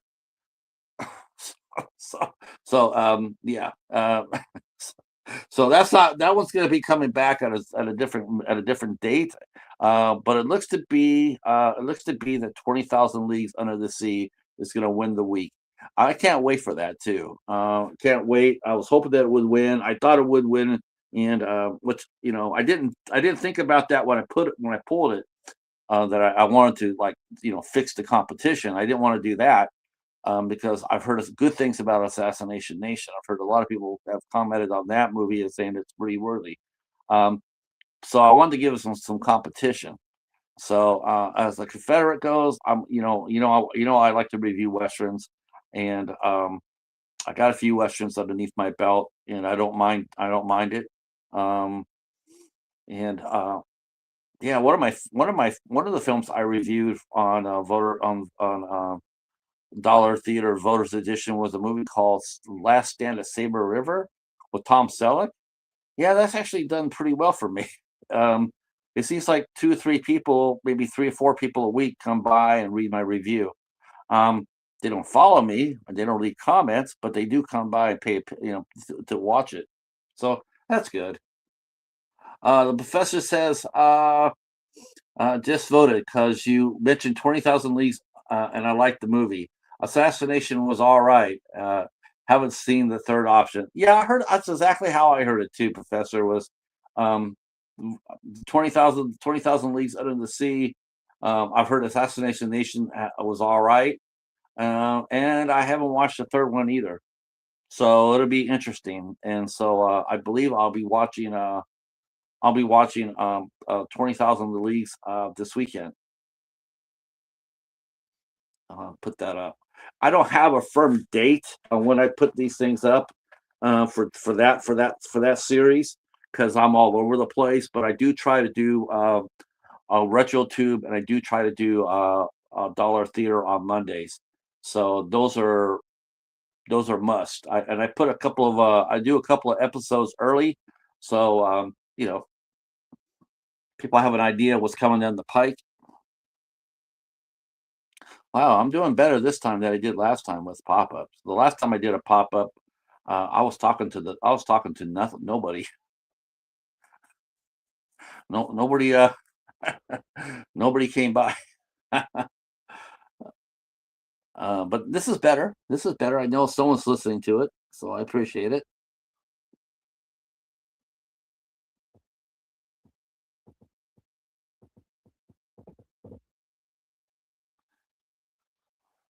Uh, yeah, it's still snowing over here. They We got a forecast earlier this week that said that it was going to drop off a little snow shower, and maybe up to an inch of snow. And they said that the front would be racing across the area and then keep going. And then we found out that it didn't fly across. It came over Metro Detroit area and set up house, and we probably got about 5 inches of snow. We got 5 inches, and I saw that and I go like, wow, that's terrible. Because I said, well, one thing is I'm glad I went shopping the day before because I would have been totally bummed out because I needed to shop. So I did get got some groceries, and then came home and didn't think much of it. And then next day, all of a sudden it's snowing. It's like it's snowing, and I'm like, oh shit. So all right, well here's what I'm gonna have to do because I'm so bad at this because I don't really drive anywhere. So my battery drains faster than normal because I don't drive that much. So what I have to do is I have to go out there and drive every other day. But I said, well, what I'll do for this, since we're getting snowed in a little bit, is I'll just go out there and hand shovel. I don't have a snow thrower. I have a hand shovel. So I get out there and I scrape my sidewalk, and then I turn my car on. I turn my car on and let it run while I go out there and I shovel snow. So that gets about 20 to 30 minutes for me to get out there and do that. And then I'm doing it every day. Like tonight, as soon as it stops snowing, I will go back outside and I will do what I did this afternoon, and that is I'll turn the car over, let it run make the battery stay strong, and then I'll go out there and I'll shovel snow again. Let's see. Oh my gosh, just it. You can make a year-long daily movie series of all the Disney movies, and you would still need more days. Every time I come across a Disney video, um, yeah, yeah, they do come out with some stuff. I mean, I fit. I like reviewing Disney movies. I got a few. I definitely reviewed a few Disney movies. Um, Yeah, because it's just like the same thing. I said it once. I'll say it again. It's just the fact that you just can't eat off the same. You can't eat the same thing every day. I don't care who you are. You can't do it. If you eat the same thing every day, you're gonna get soured on it. Now I haven't done a lot of horror recently as far as the channel goes. I know this. I did my 5 Hallmark movies, and then doing I did the Monsters University, um, but I'm gonna get back into it. I've done a lot of family stuff recently, and now I feel like getting a little darker. So we did the Frozen, we did that, and we did High Risk. High Risk was some bullshit. That movie it definitely earned its hate. That's for sure. People that made the bottom 10 for many movies for many people. Um, I would have put it in the bottom 10 too. Except I did like. Okay, so I didn't like Mark Wahlberg, and I really didn't like Mel Gibson's direction at all. That movie was made on the cheap. That movie was made on the cheap. But I did like the actress, Michelle Dockery and Topher Grace. Um, Topher Grace to me is a very interesting actor, and I feel the smaller the movie is, the better he is. If you put him in big budget movies, I think he just gets swallowed up. But when you put him in smaller movies, more like independent films, he kicks ass. He kicks ass. Um, and Michelle Dockery, I really liked her, but good lord, that girl, she is like, if she smiled, I'm afraid if she's trying to smile, she would crack her face open. Because she just doesn't smile. She has a really hard look about her. She's not soft at all. Like at all. She looks totally like just like an action star. Uh, but yeah, I'm trying to get back into some horror.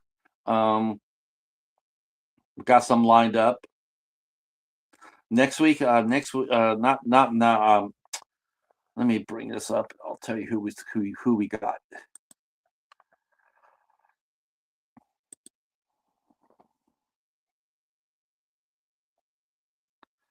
Gareth must be up and running. See him live.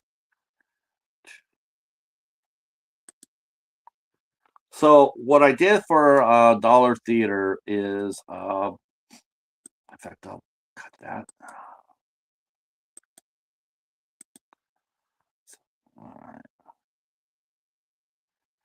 So here's the playlist for Dollar Theater Volume 2.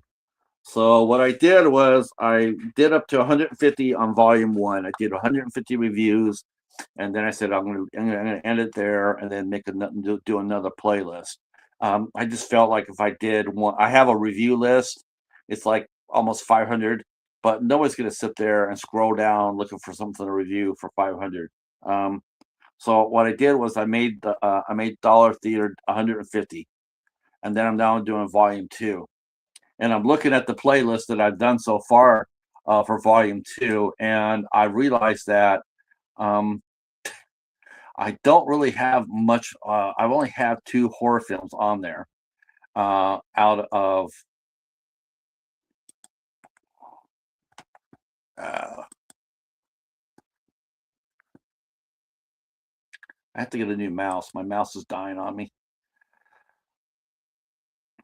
So out of I've done 18 movies so far on Volume 2, and out of the 18, only 2 would be considered horror films.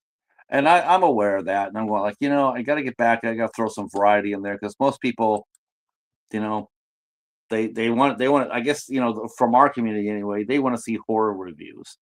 So I'll go back there and see what I can do about that. Let's see, Professor, not a fan of Topher Grace. He always talks shit about the at 70 show like it's beneath him. That rubs me the wrong way. You got to be thankful for the work that got you your start and your fame.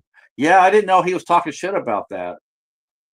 Um, that's like Ryan Reynolds talking shit about Green Lantern. Pisses me off when he does that. Green Lantern was a decent movie. There's certainly a lot worse superhero movies out there than Green Lantern. Uh, and I always really it pisses me off the way he runs it down, and without a consideration about anybody else that worked on the show with him. And same thing with Topher Grace. You can't run the movie. You can't run that series down. You just can't do that. I totally agree with what you just said, Professor. It's like, where would you be without that show? Where would you be? Nobody would know who you were.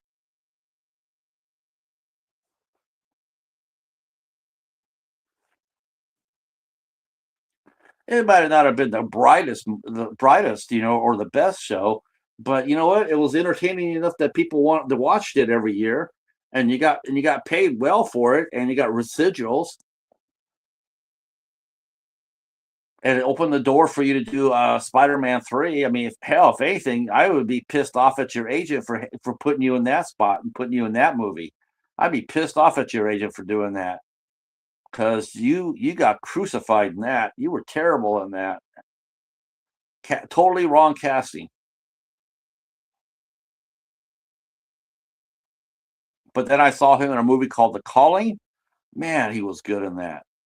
That was that or The Call. I think it was called The Call, and he was really good in that. And then I started noticing that the smaller movies that he does, um, the better he does. Like High Risk is some bullshit. He can't save that movie, but I would recommend his performance. I thought he gave a good performance in the movie. I mean, he definitely is better than the material. Him and Michelle Dockery. Um, but that movie's some bullshit. But I still would, I would sit there and say that about the movie, but I would sit there and say it's on the other hand, he was good. It wasn't his fault that the movie sucked. It was whoever decided to give Mark Wahlberg that fucking weird ass haircut and the tagline, "Y'all need a pilot." Oh, jeez, that movie.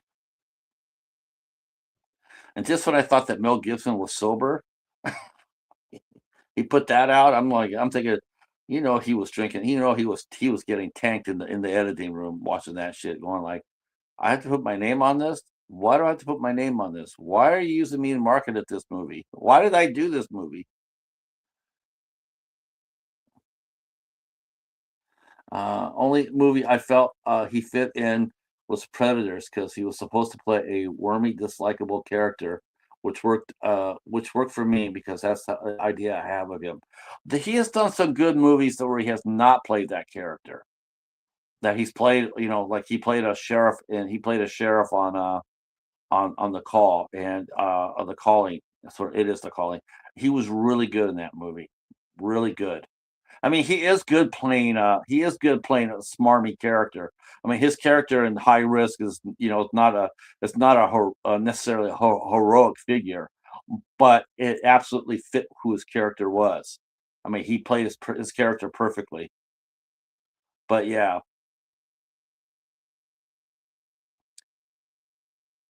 the thing is too is that he just doesn't have very much charisma. That's like for a big in a bigger movie, he just gets lost.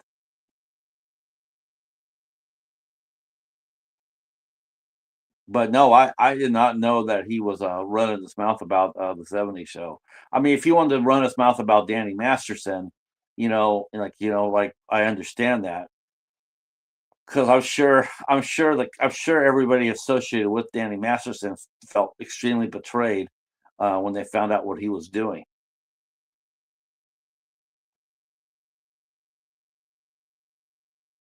But again, you have to separate what you did from what he did. You can't lump everybody into the same pot as with Masterson. Like if he's dirty, they're all dirty. No, not at all. Not at all. It's not even close. Um, now the series is probably stained a little bit by that. I mean, when you mention '70s show, you might hear people talk about Danny Masterson right off the bat, but at the same time, I would sit there and say, I think what really surprised me more than anything else was seeing how good of an actor Valderrama was. Once he got out of that series, like he does NCIS now, that guy can act his ass off, and he's a great action character. I would definitely watch him NCIS.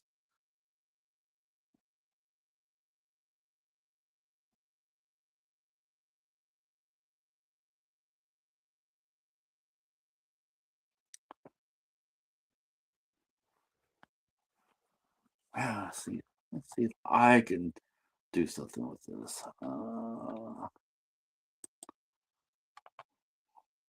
just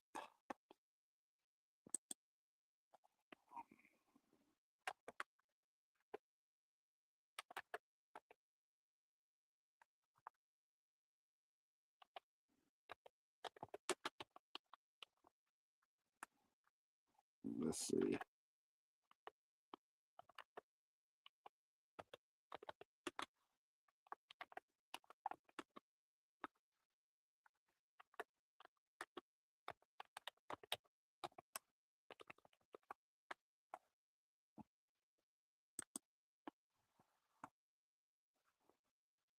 All right, and time flies. Time flies. I'm thinking that Gareth. The reason why we didn't get any of our European friends because I did a pop up, and Gareth must be running one of his live streams. Yeah, though I did pop up there yesterday, yesterday afternoon, and caught the end of 101 Bronson's watch along with for for Over the Top. I didn't. I thought I was the only. Hey, Doc. There's a man I got to get on the show right there. I got to get Doc Kaiju on the show. As we should. I definitely want to be talking some kaiju. Next week, next Sunday, um, next Monday, is I'm doing my I'm doing Gamera versus Gaius. My review.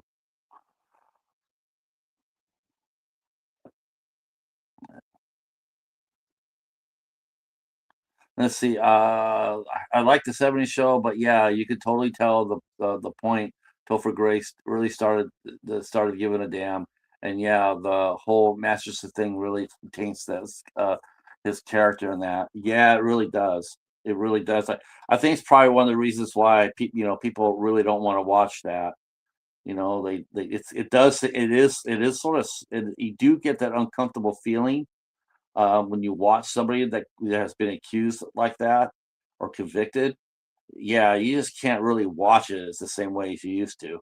All the funny lines that he did, they all fall flat because of who he is. Um, I should be set up to do lives again soon, but it'll be a few weeks. Internet and money issues. Yeah, you and me both, brother. I understand that. When you're up and running, let me know, and we'll make it happen. Um, Yeah, I watched Gamera versus Gaius for the first time in a long time, and I was really surprised how good it was. Let's see, Gaius. Oh, so Hausa, Guy Guy House. Oh, Goose. Some say Gauss. Oh, right, Gauss. I always thought it was Gaius. Gauss. That makes sense. Like I know that sometimes some of them were talking with the Gamera, they're calling it Gamera, and I've always called it Gamera. And then they spelled Gamera's name the first movie. They spelled it with two M's, Gamera with two M's, and then they dropped that.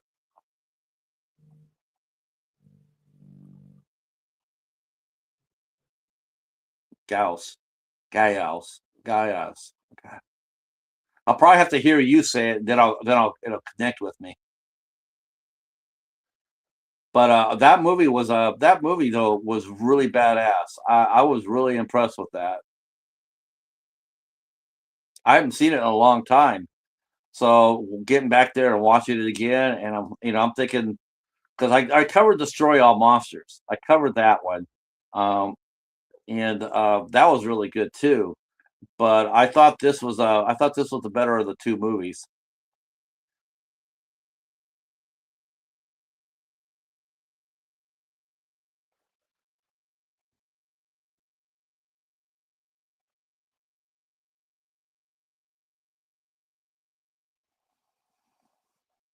Mm.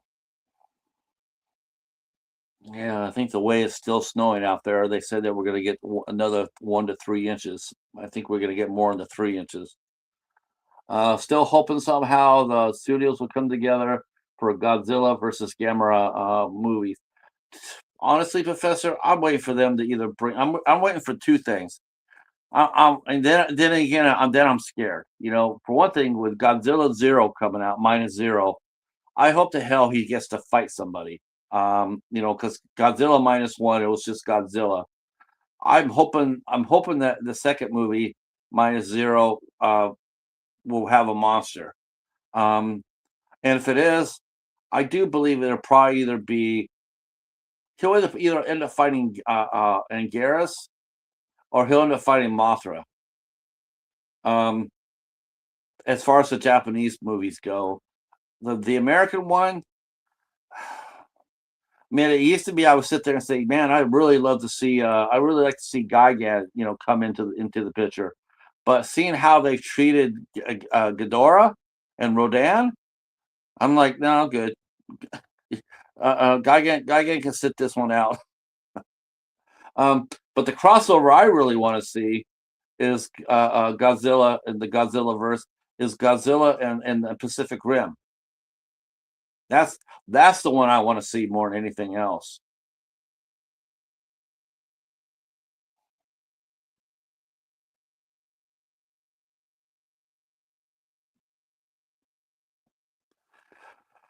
It'll probably be Ghidorah.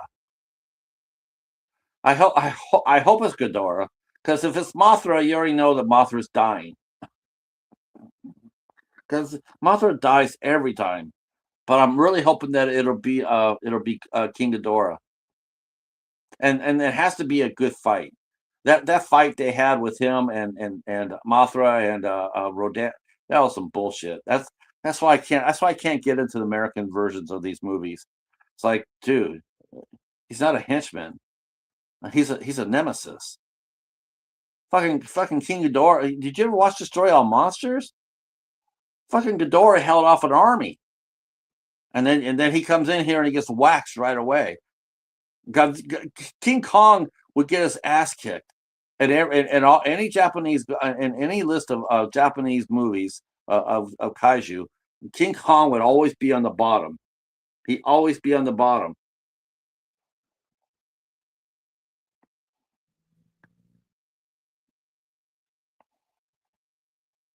I doubt there'll be ever a licensed Godzilla versus Gamera. I expect someone will make a version with AI someday. Yeah, and that's not even really a fair fight either.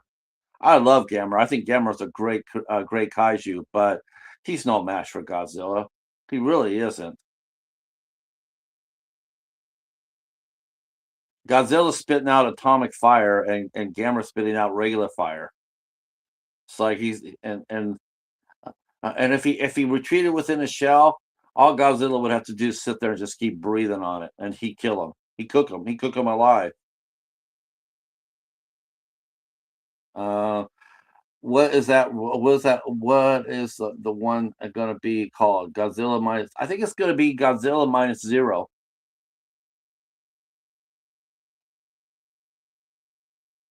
Yes.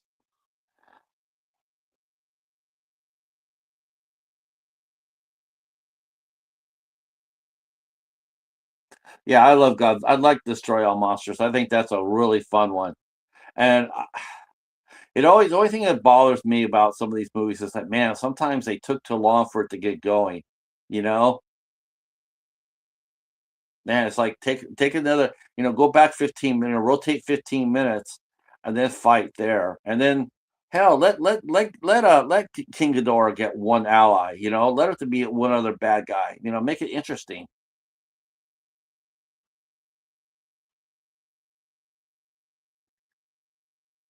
Oh, I have high hopes for this. I have really high hopes.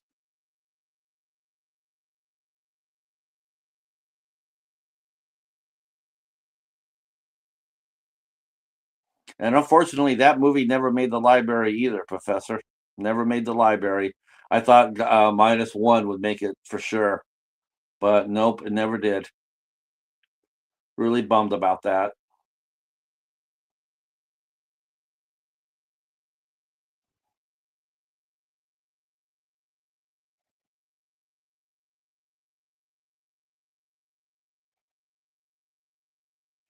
Yeah, yeah, yes, that's what I did today. I did a prequel by reviewing Monsters University. It was like it's a prequel. It's not like prequels either. I don't, but I like this one. This one actually makes sense to me. So, but I'm mostly with you about the prequels. It's like, why am I watching a prequel when I already know what's going to happen? You know?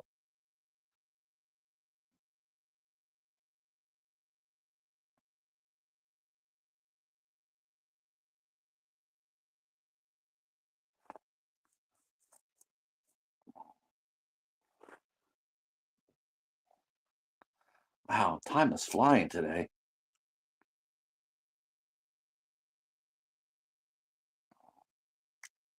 All I know is I need to do these more if I'm going to get any sort of action.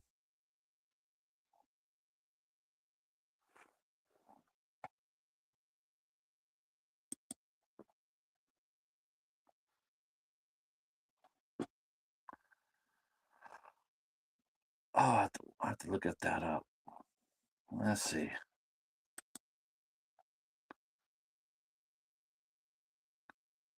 I don't know how much he's got.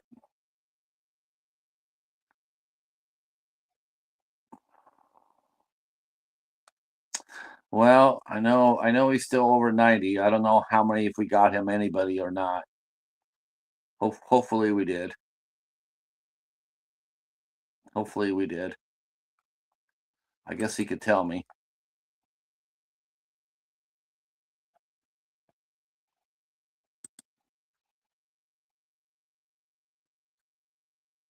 Oh, good. I like it when movies keep their proper numbering. Yeah, I heard that already. All right. Yeah, I just hope that I tell you what, the still the two busiest days I've ever seen on YouTube as far as live streaming go and have a crowd. The two highest I've ever seen in my 5 years on the tube has been Godzilla Day. Hey Corey, how are you?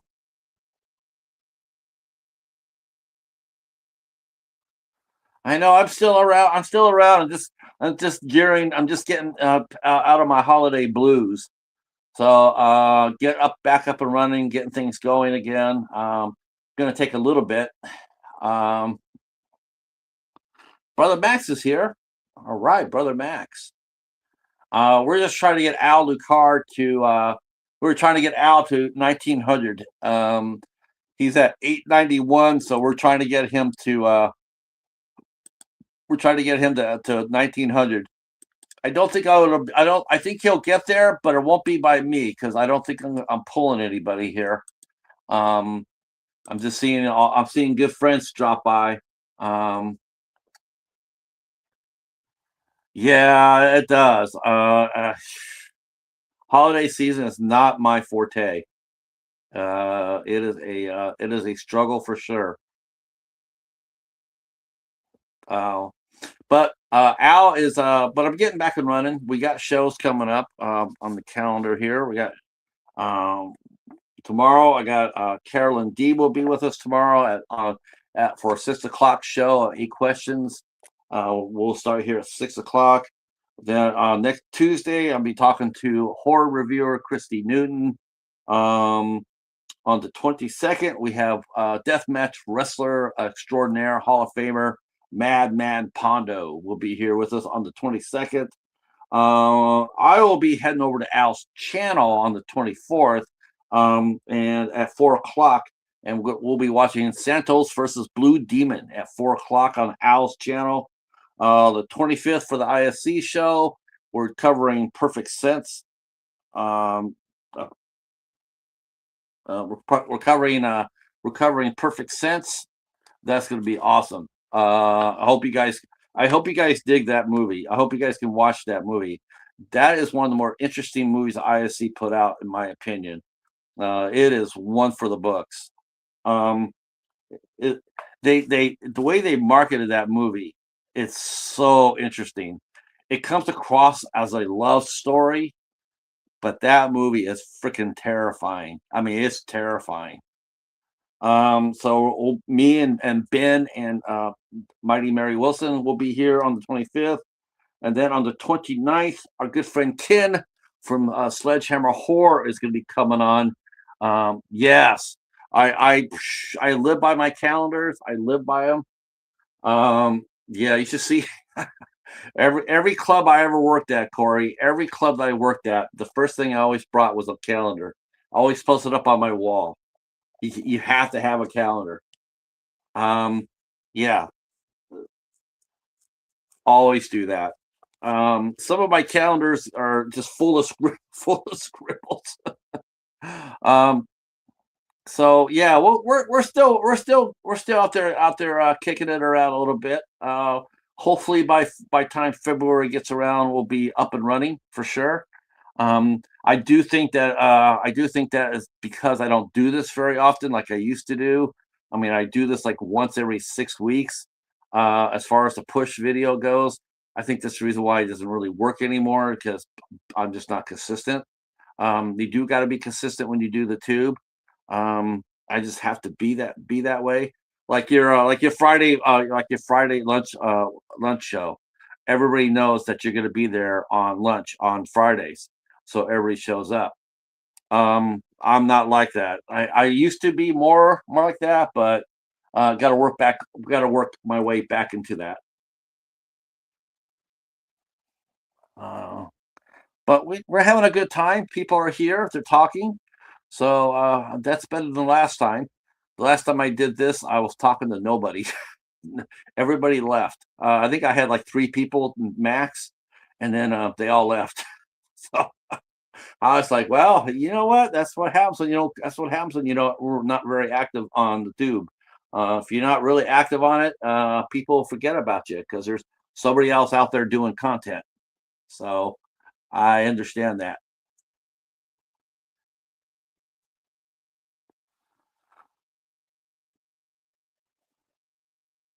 Let's see. Yeah, yeah. I'm just having fun too with you, professors. But we're just having a great time. Doc came in here, and you know, I can't think of a better topic to talk about during snowstorm than kaiju. And I know that I have to get up there and put on a hat and gloves and go out there and push some snow.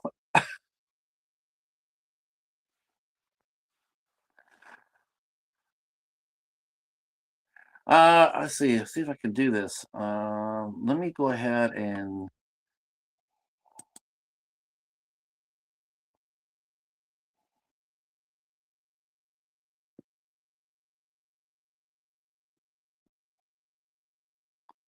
yeah. Why don't they just do that?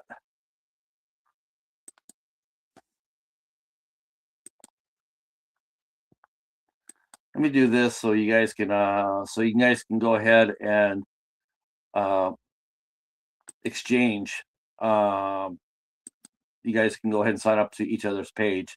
So this will make it easier for you guys to do that. Now, Max and Josh, or brother Max, you can go ahead and sub to each other. Now that you got the wrench,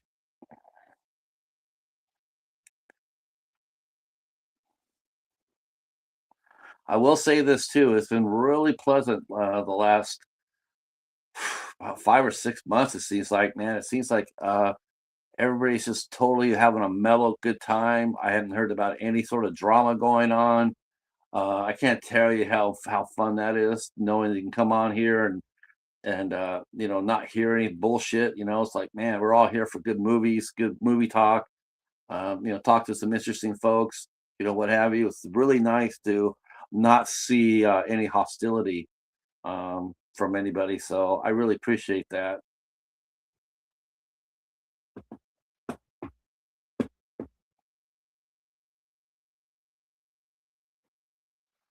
All right.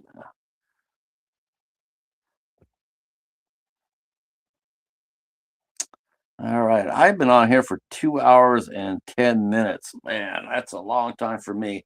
Um, Hopefully you guys can connect with each other now that you guys can. And yeah, I'm gonna go ahead and start thinking about wrapping this one up. I will say to Al that I'm sorry about that. I put put his channel link above the message board. So if I'm not sure if you sub to him or not, Doc, but if not, he's right above you in the top of the chat. Al Lucard, really good guy. He's also a kaiju fan as well as bats. So if you haven't sub to him, go up there and give him one. He will come by and return the favor. Trust me on that. And to Corey, thank you for coming by. I have to come by and visit you on one of your lunch. I haven't been there for lunch for a long time. Just sort of things, holidays has got run my ass over. Uh, all right. There's Jerry. Jerry's in the house. Also a huge horror lover, a supporter of the channel. Thank you so much for that, Jerry. Come on in. Might as well just pop that and make this happen too.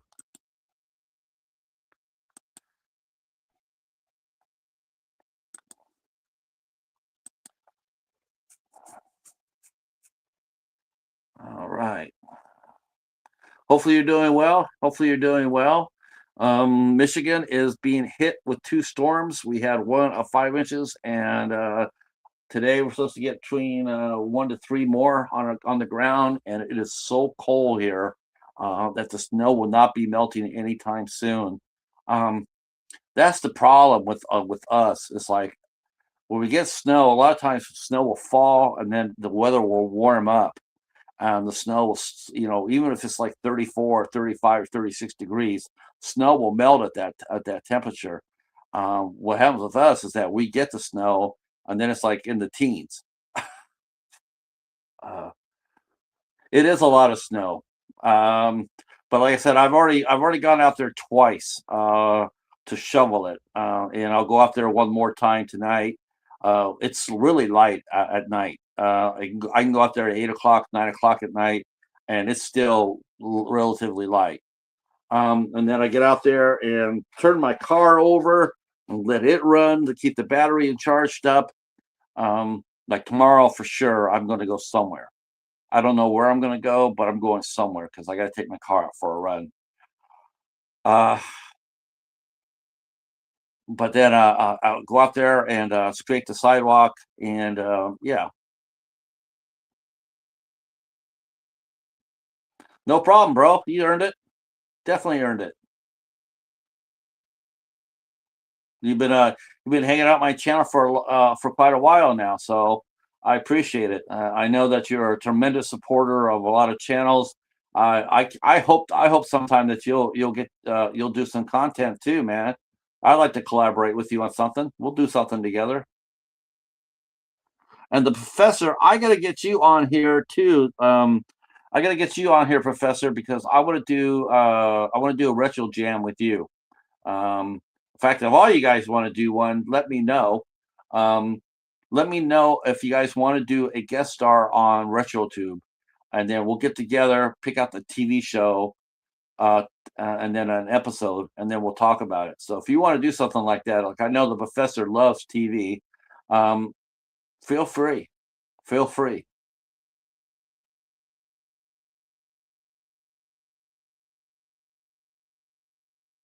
I've been having a lot of fun with that too. Um, Yeah, like I mentioned before, I thought about when I was going to do that. I said, well, why don't because I know a lot of people do TV series from the first episode to the last, but man, oh man, that's rough. Because especially if it's like something like the X Files or Law and Order, or because it takes forever. You know, this episode, could you imagine trying to do a show that has 400 episodes? Uh, I couldn't do it. So that's the reason why I thought about like just pull one episode out that meant something and then watch it, and then talk about it. I think it'd be a lot of fun. Yeah, yeah. If you want to do something like that, Jerry, I don't think that'd be really easy for us to do. It's really easy. We'll do a pre-record. So whenever the time is best for you,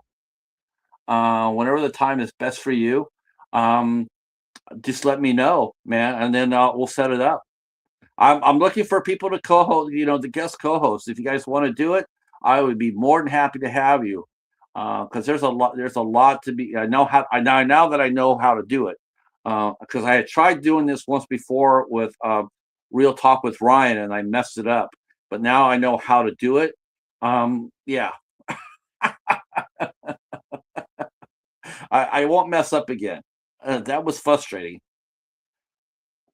And we'll get Val in there because I know Val watches a lot of TV. That'd be fun. Yep. I got an episode. I see. I reviewed episodes of The Incredible Hulk already, Professor. I reviewed that. I have reviewed. That's coming up as an episode of Fantasy Island. Um, I don't have Dream of Genie. I do have Gilligan's Island. I have the movie. I have Highway to Heaven season one, and I have a compilation of the Hulk. And so yeah, I have a lot. I have a lot.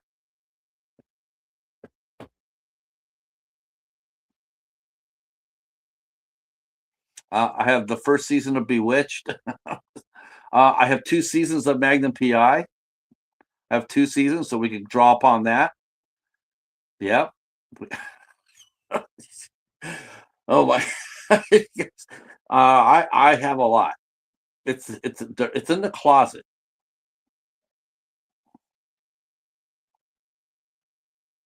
Uh,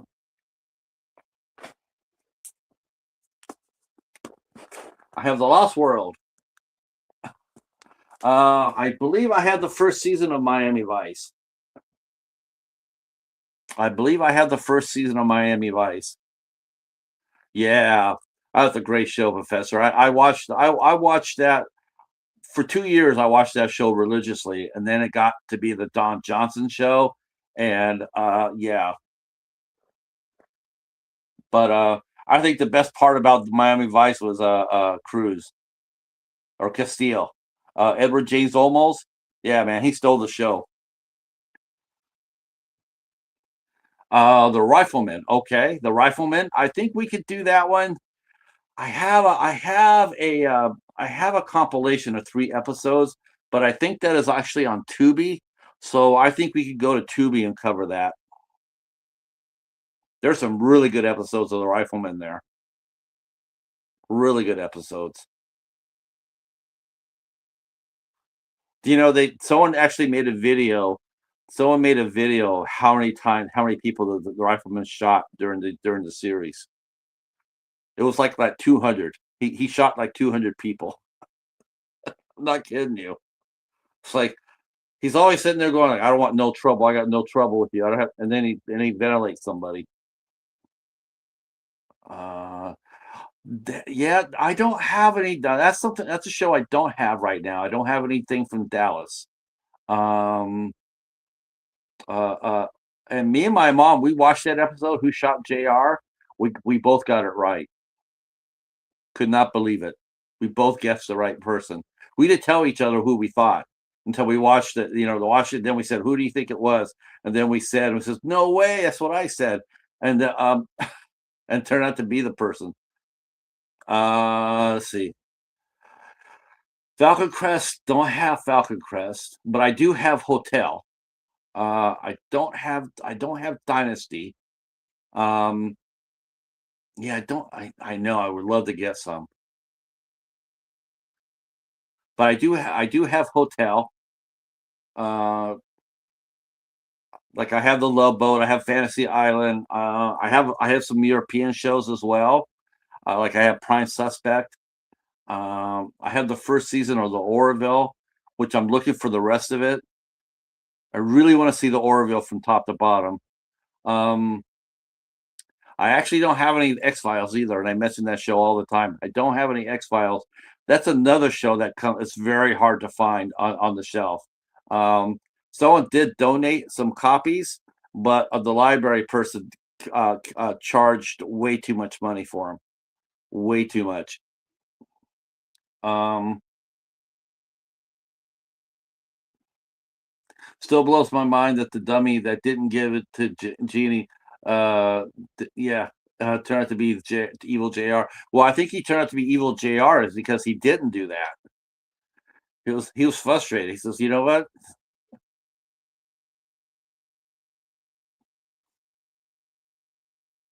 man? Jr. was the guy.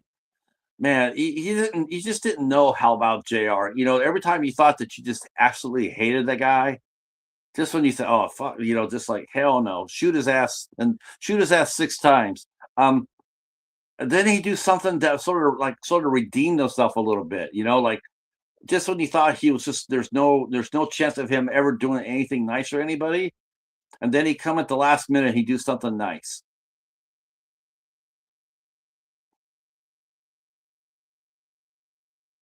It was almost like, listen, the only person that can mess with the family is me because I'm the family, but everybody else, no.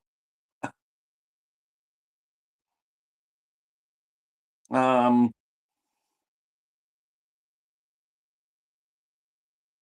so I got seasons of Buck Rogers, I got seasons of the War of the Worlds. Like I said, a Street Hawk. I got the complete series of Battlestar Galactica, the new one, the one on NBC on Sci-Fi. I got the complete series of that.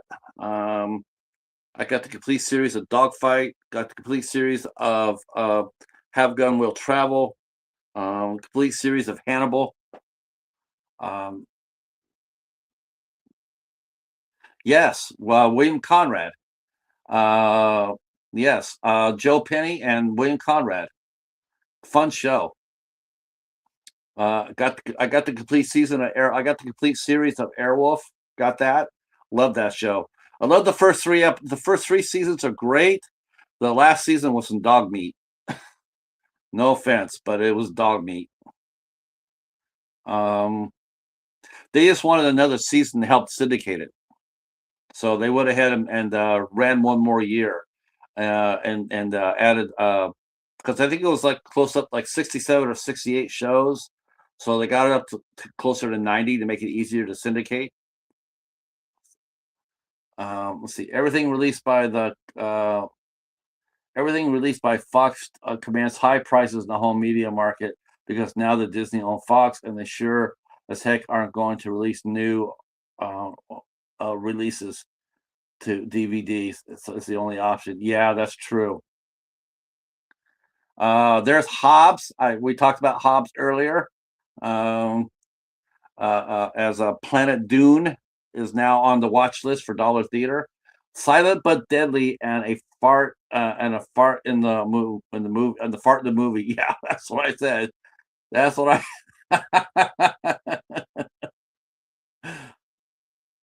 uh, well, I don't know. We can still do it though, Hobbs, because I haven't set that up yet.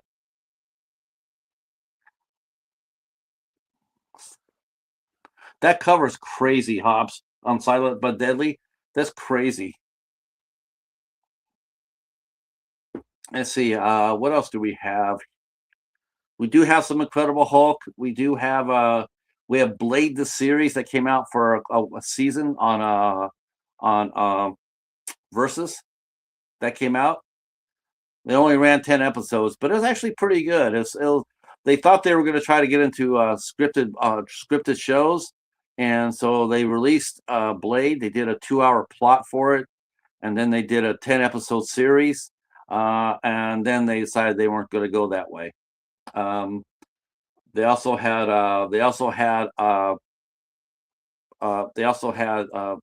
Deadliest Warrior. That was a fun show, but that show got racked by controversy. That's the reason why it ended so soon. It ended after only after 2 or 3 seasons, because that show had a lot of drama to it. Wow, did it have a lot of drama to it? But it was a great show though. Let's see. $6 Million Man. No, unfortunately, no. Don't have that. Yeah, that's I would love that. I would love to get the one with I'd like to get the one where they fight Bigfoot. Rest assured, if I got that would be the one I want to cover. The one where he fights Bigfoot. I don't have any Bionic Woman either.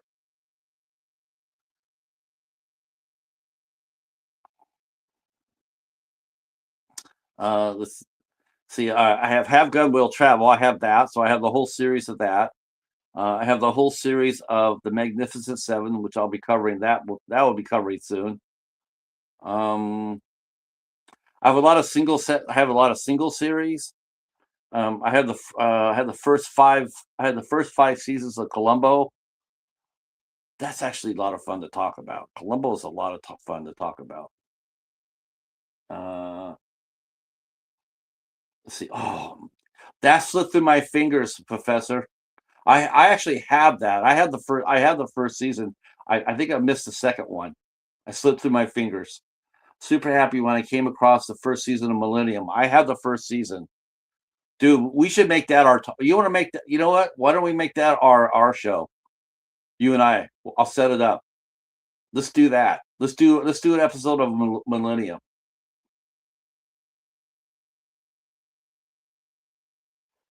Man, I want to do that. Let's do that one, Professor, for sure.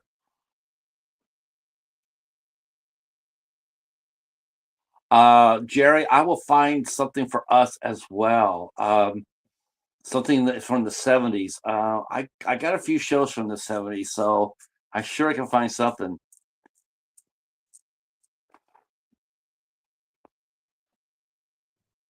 maybe I can talk to Lady Val to do a Love Boat with me.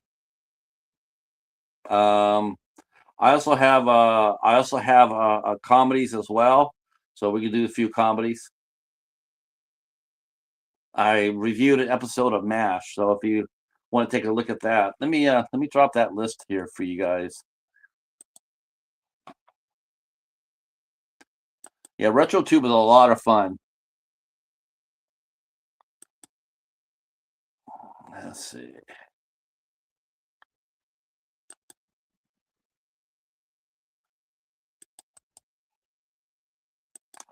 So far the shows that we covered on RetroTube, it's been really good. I mean, I was actually surprised to see. You know what, Hobbs? I do think I do have some Magoo.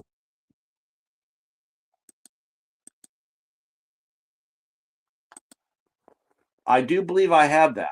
I do believe I have some Magoo. But you have to come do the show with me because you have to watch it and then we have to talk about it. So there's the playlist for RetroTube. So as you can see, there's a lot of fun shows I've already done. Um, and it's retro. I mean, a lot. There's a couple of ones that are sort of modern a little bit, but they're all off the air. None of the shows are airing right now. Um, I think the last show that I think that was on that went off the air was probably Justified. They did like a 10 episodes another season a couple of years ago, but anything else is from either from the 2000s or from the 70s, 80s. Um, Perry Mason, that was from the 60s. Um, Maybe CSI. I did an episode of CSI and The Mentalist.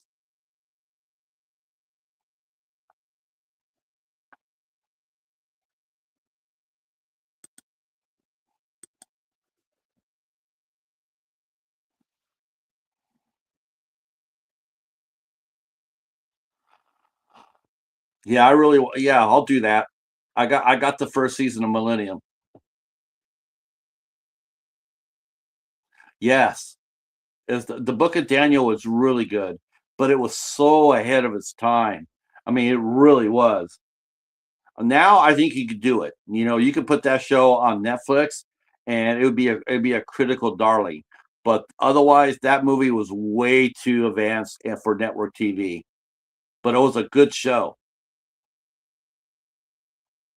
It only ran it only got just a few episodes, and then it got canceled.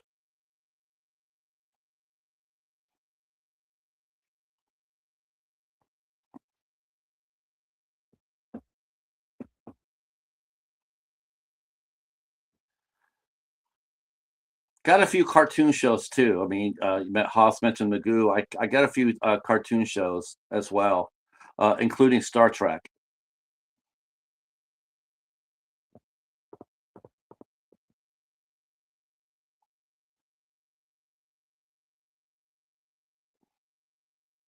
I got the Librarians. That's a good one.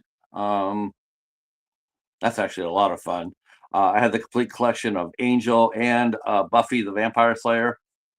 I got at the Last Airbender. I got that. Ooh, what else do we got? I got some True Blood. I got Sons of Anarchy. Um, I got the last season of The Sopranos. That's all I got. I wouldn't even have gotten that at all, except that I got the last season for 50 cents. So I went ahead and grabbed it. It's like I really wasn't a big fan of that, but I went ahead and grabbed it. I got some Arrow. I got superhero shows. I got some of the Arrowverse. I have Smallville, Arrow, Batwoman, Stars and Stripes. Um, yeah,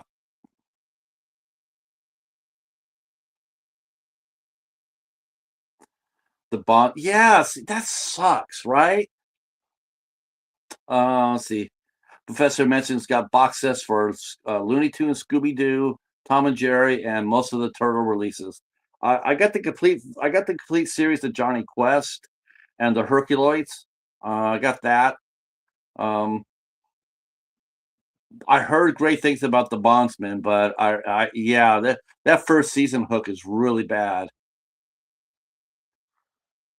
Hey, Russell. So yeah, anybody that wants to get in on RetroTube, um, just drop a comment on this video right here, so I can at least see who's doing it, who wants to do it, and then I'll go ahead and set up a date with us, and then we'll go ahead and come by and record it, and then it's it only take about 30-45 minutes to do. I'll have you in and out really fast.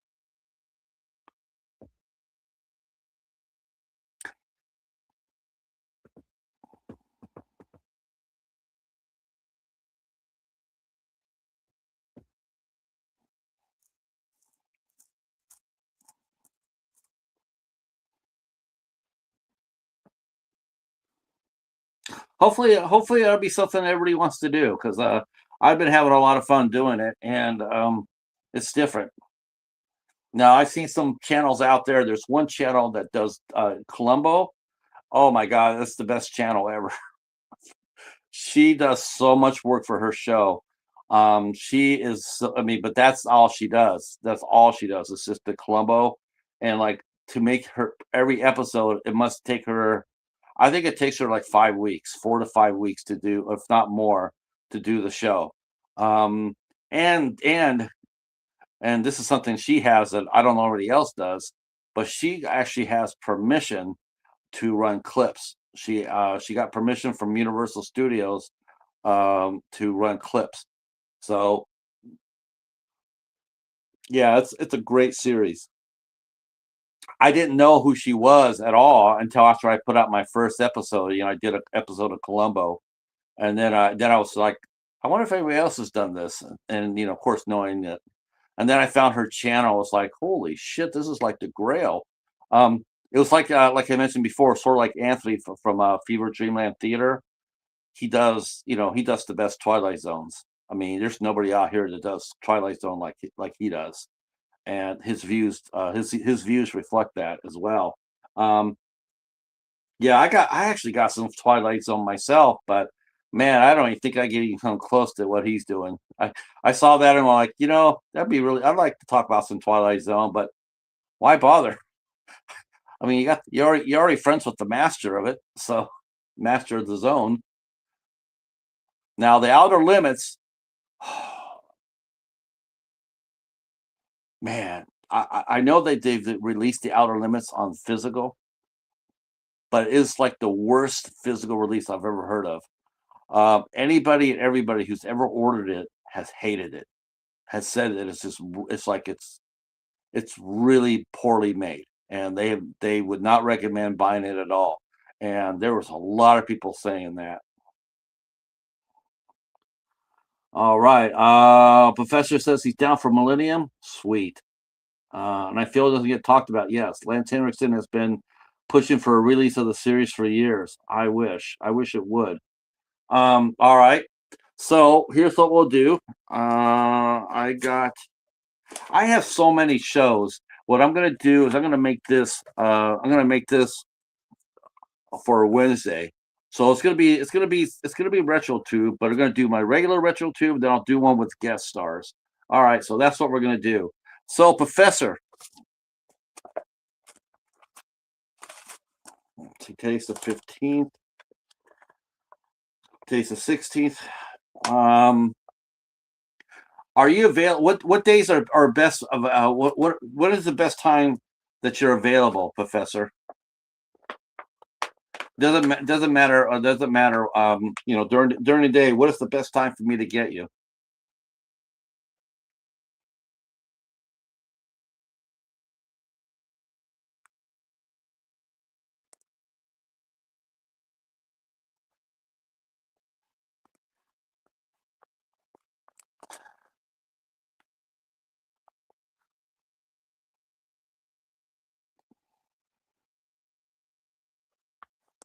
Let's see. See, when did Columbo come out? It came out in 1962, Hobbs. It came out on like an anthology show. It was a different actor, and it actually came out as a play first. Then they made a movie out of it, but that was it. And that was it until Peter Falk came over and took over the show in 1968. But the first Columbo was actually in early 1960s. Greetings, Valkyrius.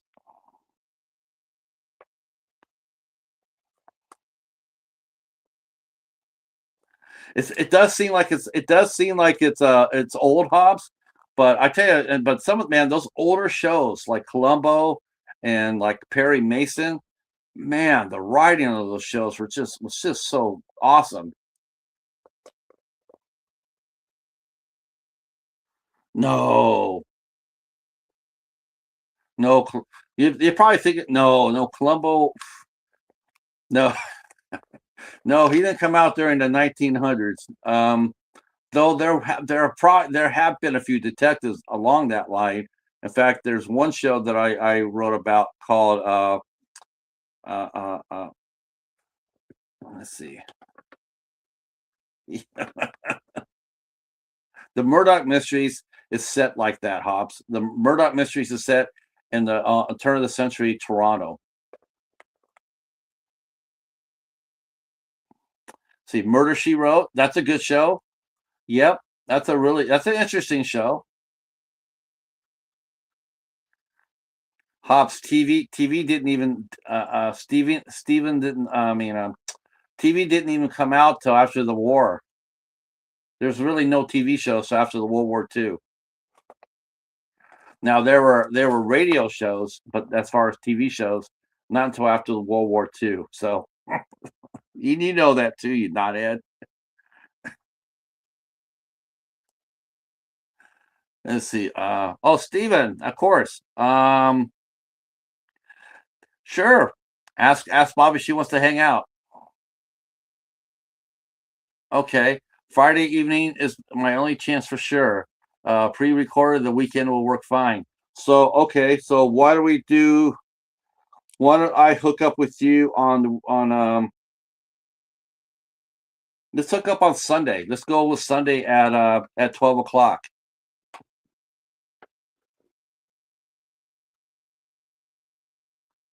That'll be well shoot. How about 1 o'clock? That'll be 10 o'clock your time. Is that too early? Well, there's the playlist so far. I appreciate that, Stephen. Yeah, I'll talk to her.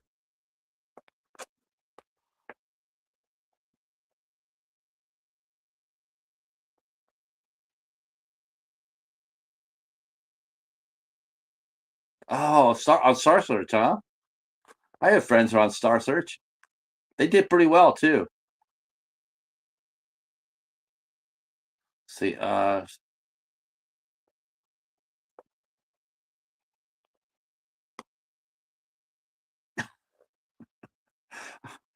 start sending you reels, Hobbs, on TikTok. I'll send you some because there's a lot of TV fanatics out there, Hobbs. There's a lot of TV fanatics out there. They probably know more than you and I have forgotten. They've probably forgotten more than you and I know.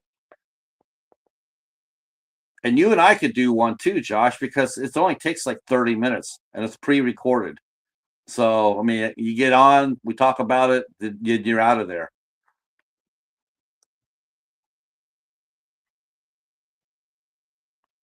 Yeah, let's do that. Let's do that. And to anybody else that wants to do it, just drop down this shot. Just say, "Hey, I want to do it," and then drop down the show that you want to talk about. And if I have it, I'll come. We'll do it. If I don't, we'll come with an alternative, and then we'll do. I'll set up dates for we can pre-record. Um, and I want to do. I got to get Lady Valerie into this as well. Man, you and I will have so much fun doing this, Val. Have a great weekend, Professor. Keep, keep it budget balling. You try keep it budget balling.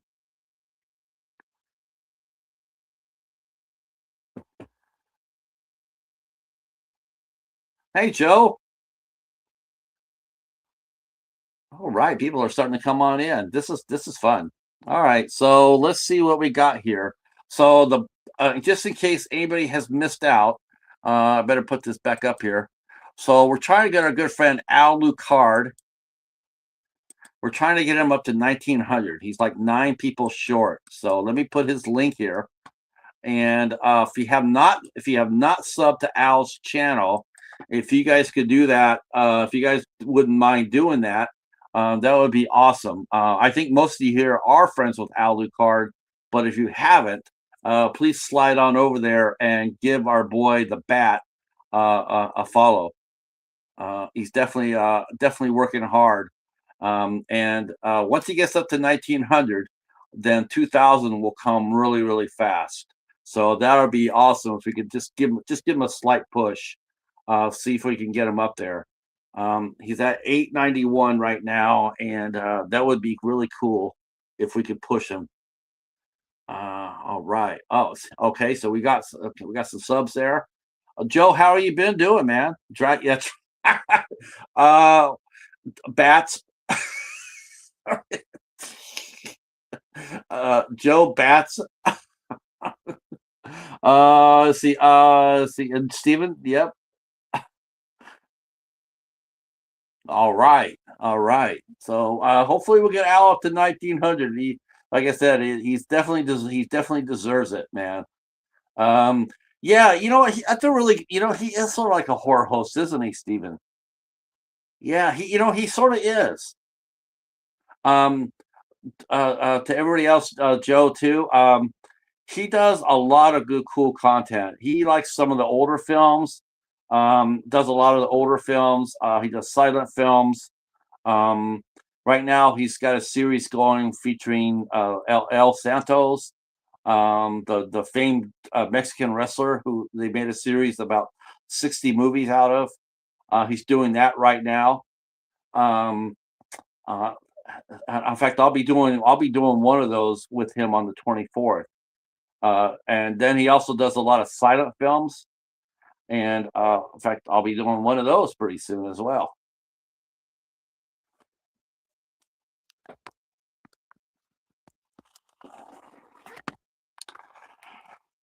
And this is what me and the cheetah will be watching soon enough. We'll be watching Planet Dune that we got for Christmas from our good friend Hobbs War. So I'm looking forward to this. I really am looking forward to this. Um, I've actually heard, including from the professor, mentioned how this is a very interesting movie. This is a lot better. He says it's a lot better than a lot of the average silent movies. So I'm really happy to hear that. So I'm looking forward to talking about it soon. Soon. It's got a little way to go. It's got a little ways to go before I get to it, but it is on the watch list. It is on the watch list.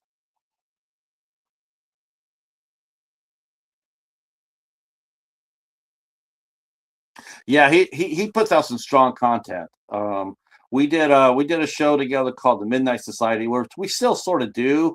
It's just really loosey goosey. It's not like a formal thing anymore. But once in a while, we'll put together a Midnight Society, and we did a retrospective on Friday the 13th. He also interviewed Adam Marcus with me, and we watched a lot of we watched some martial art films. Um, yeah, we covered a lot of things. Let's see. Let's see. Right now, no. This is a visual. This is a visual, but I'm not showing any pictures or anything. I mean, you can listen to it as a podcast. You're not missing a whole lot.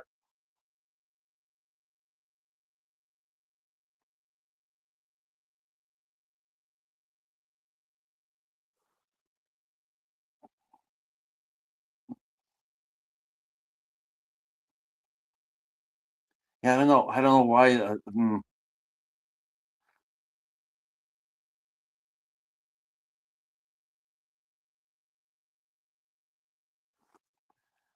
Yeah, his channel, Al's channel's pretty lit, pretty lit. And of course, I would be remiss since he's here in the chat. I would be remiss if I didn't mention that Hobbs Horror is now back running some reviews on his channel. Highly recommend you do that. Hobbs, if you want to, feel free to drop your channel link, and people can go over there and check your channel out as well. He is actually he is the main person behind Dollar Theater.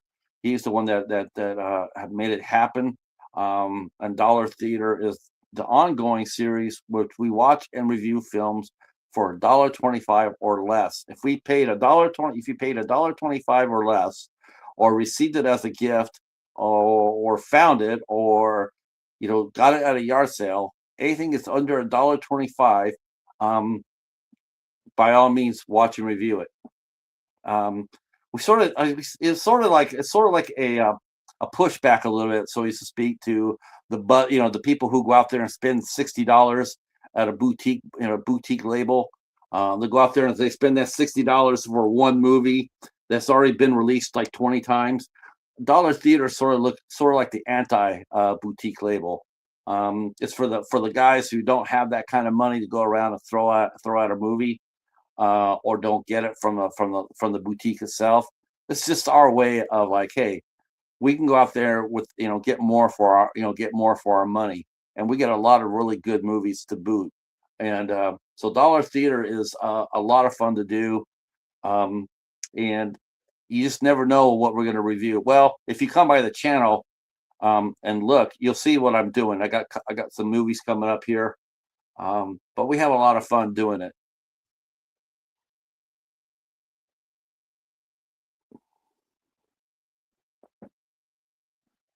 But I'm going to go ahead and shut this one down. I'm way past my time. But yeah, there's the RetroTube link up there. Take a look at it. Let me know what you think. Like I said, if you want to do it, drop a comment down below. Either I can find us a movie to find us a TV show to do, or you can suggest one. If I have it, we can go ahead and take a look at it. And yeah, we'll have a lot of fun. So let me know. And I will be back here tomorrow at 6 o'clock. 6 o'clock. I'll be back here tomorrow at 6 o'clock with producer Carolyn D for an 8 Questions With episode. And hopefully I'll see you guys there for that. Thanks so much for your support, and stay safe. Peace.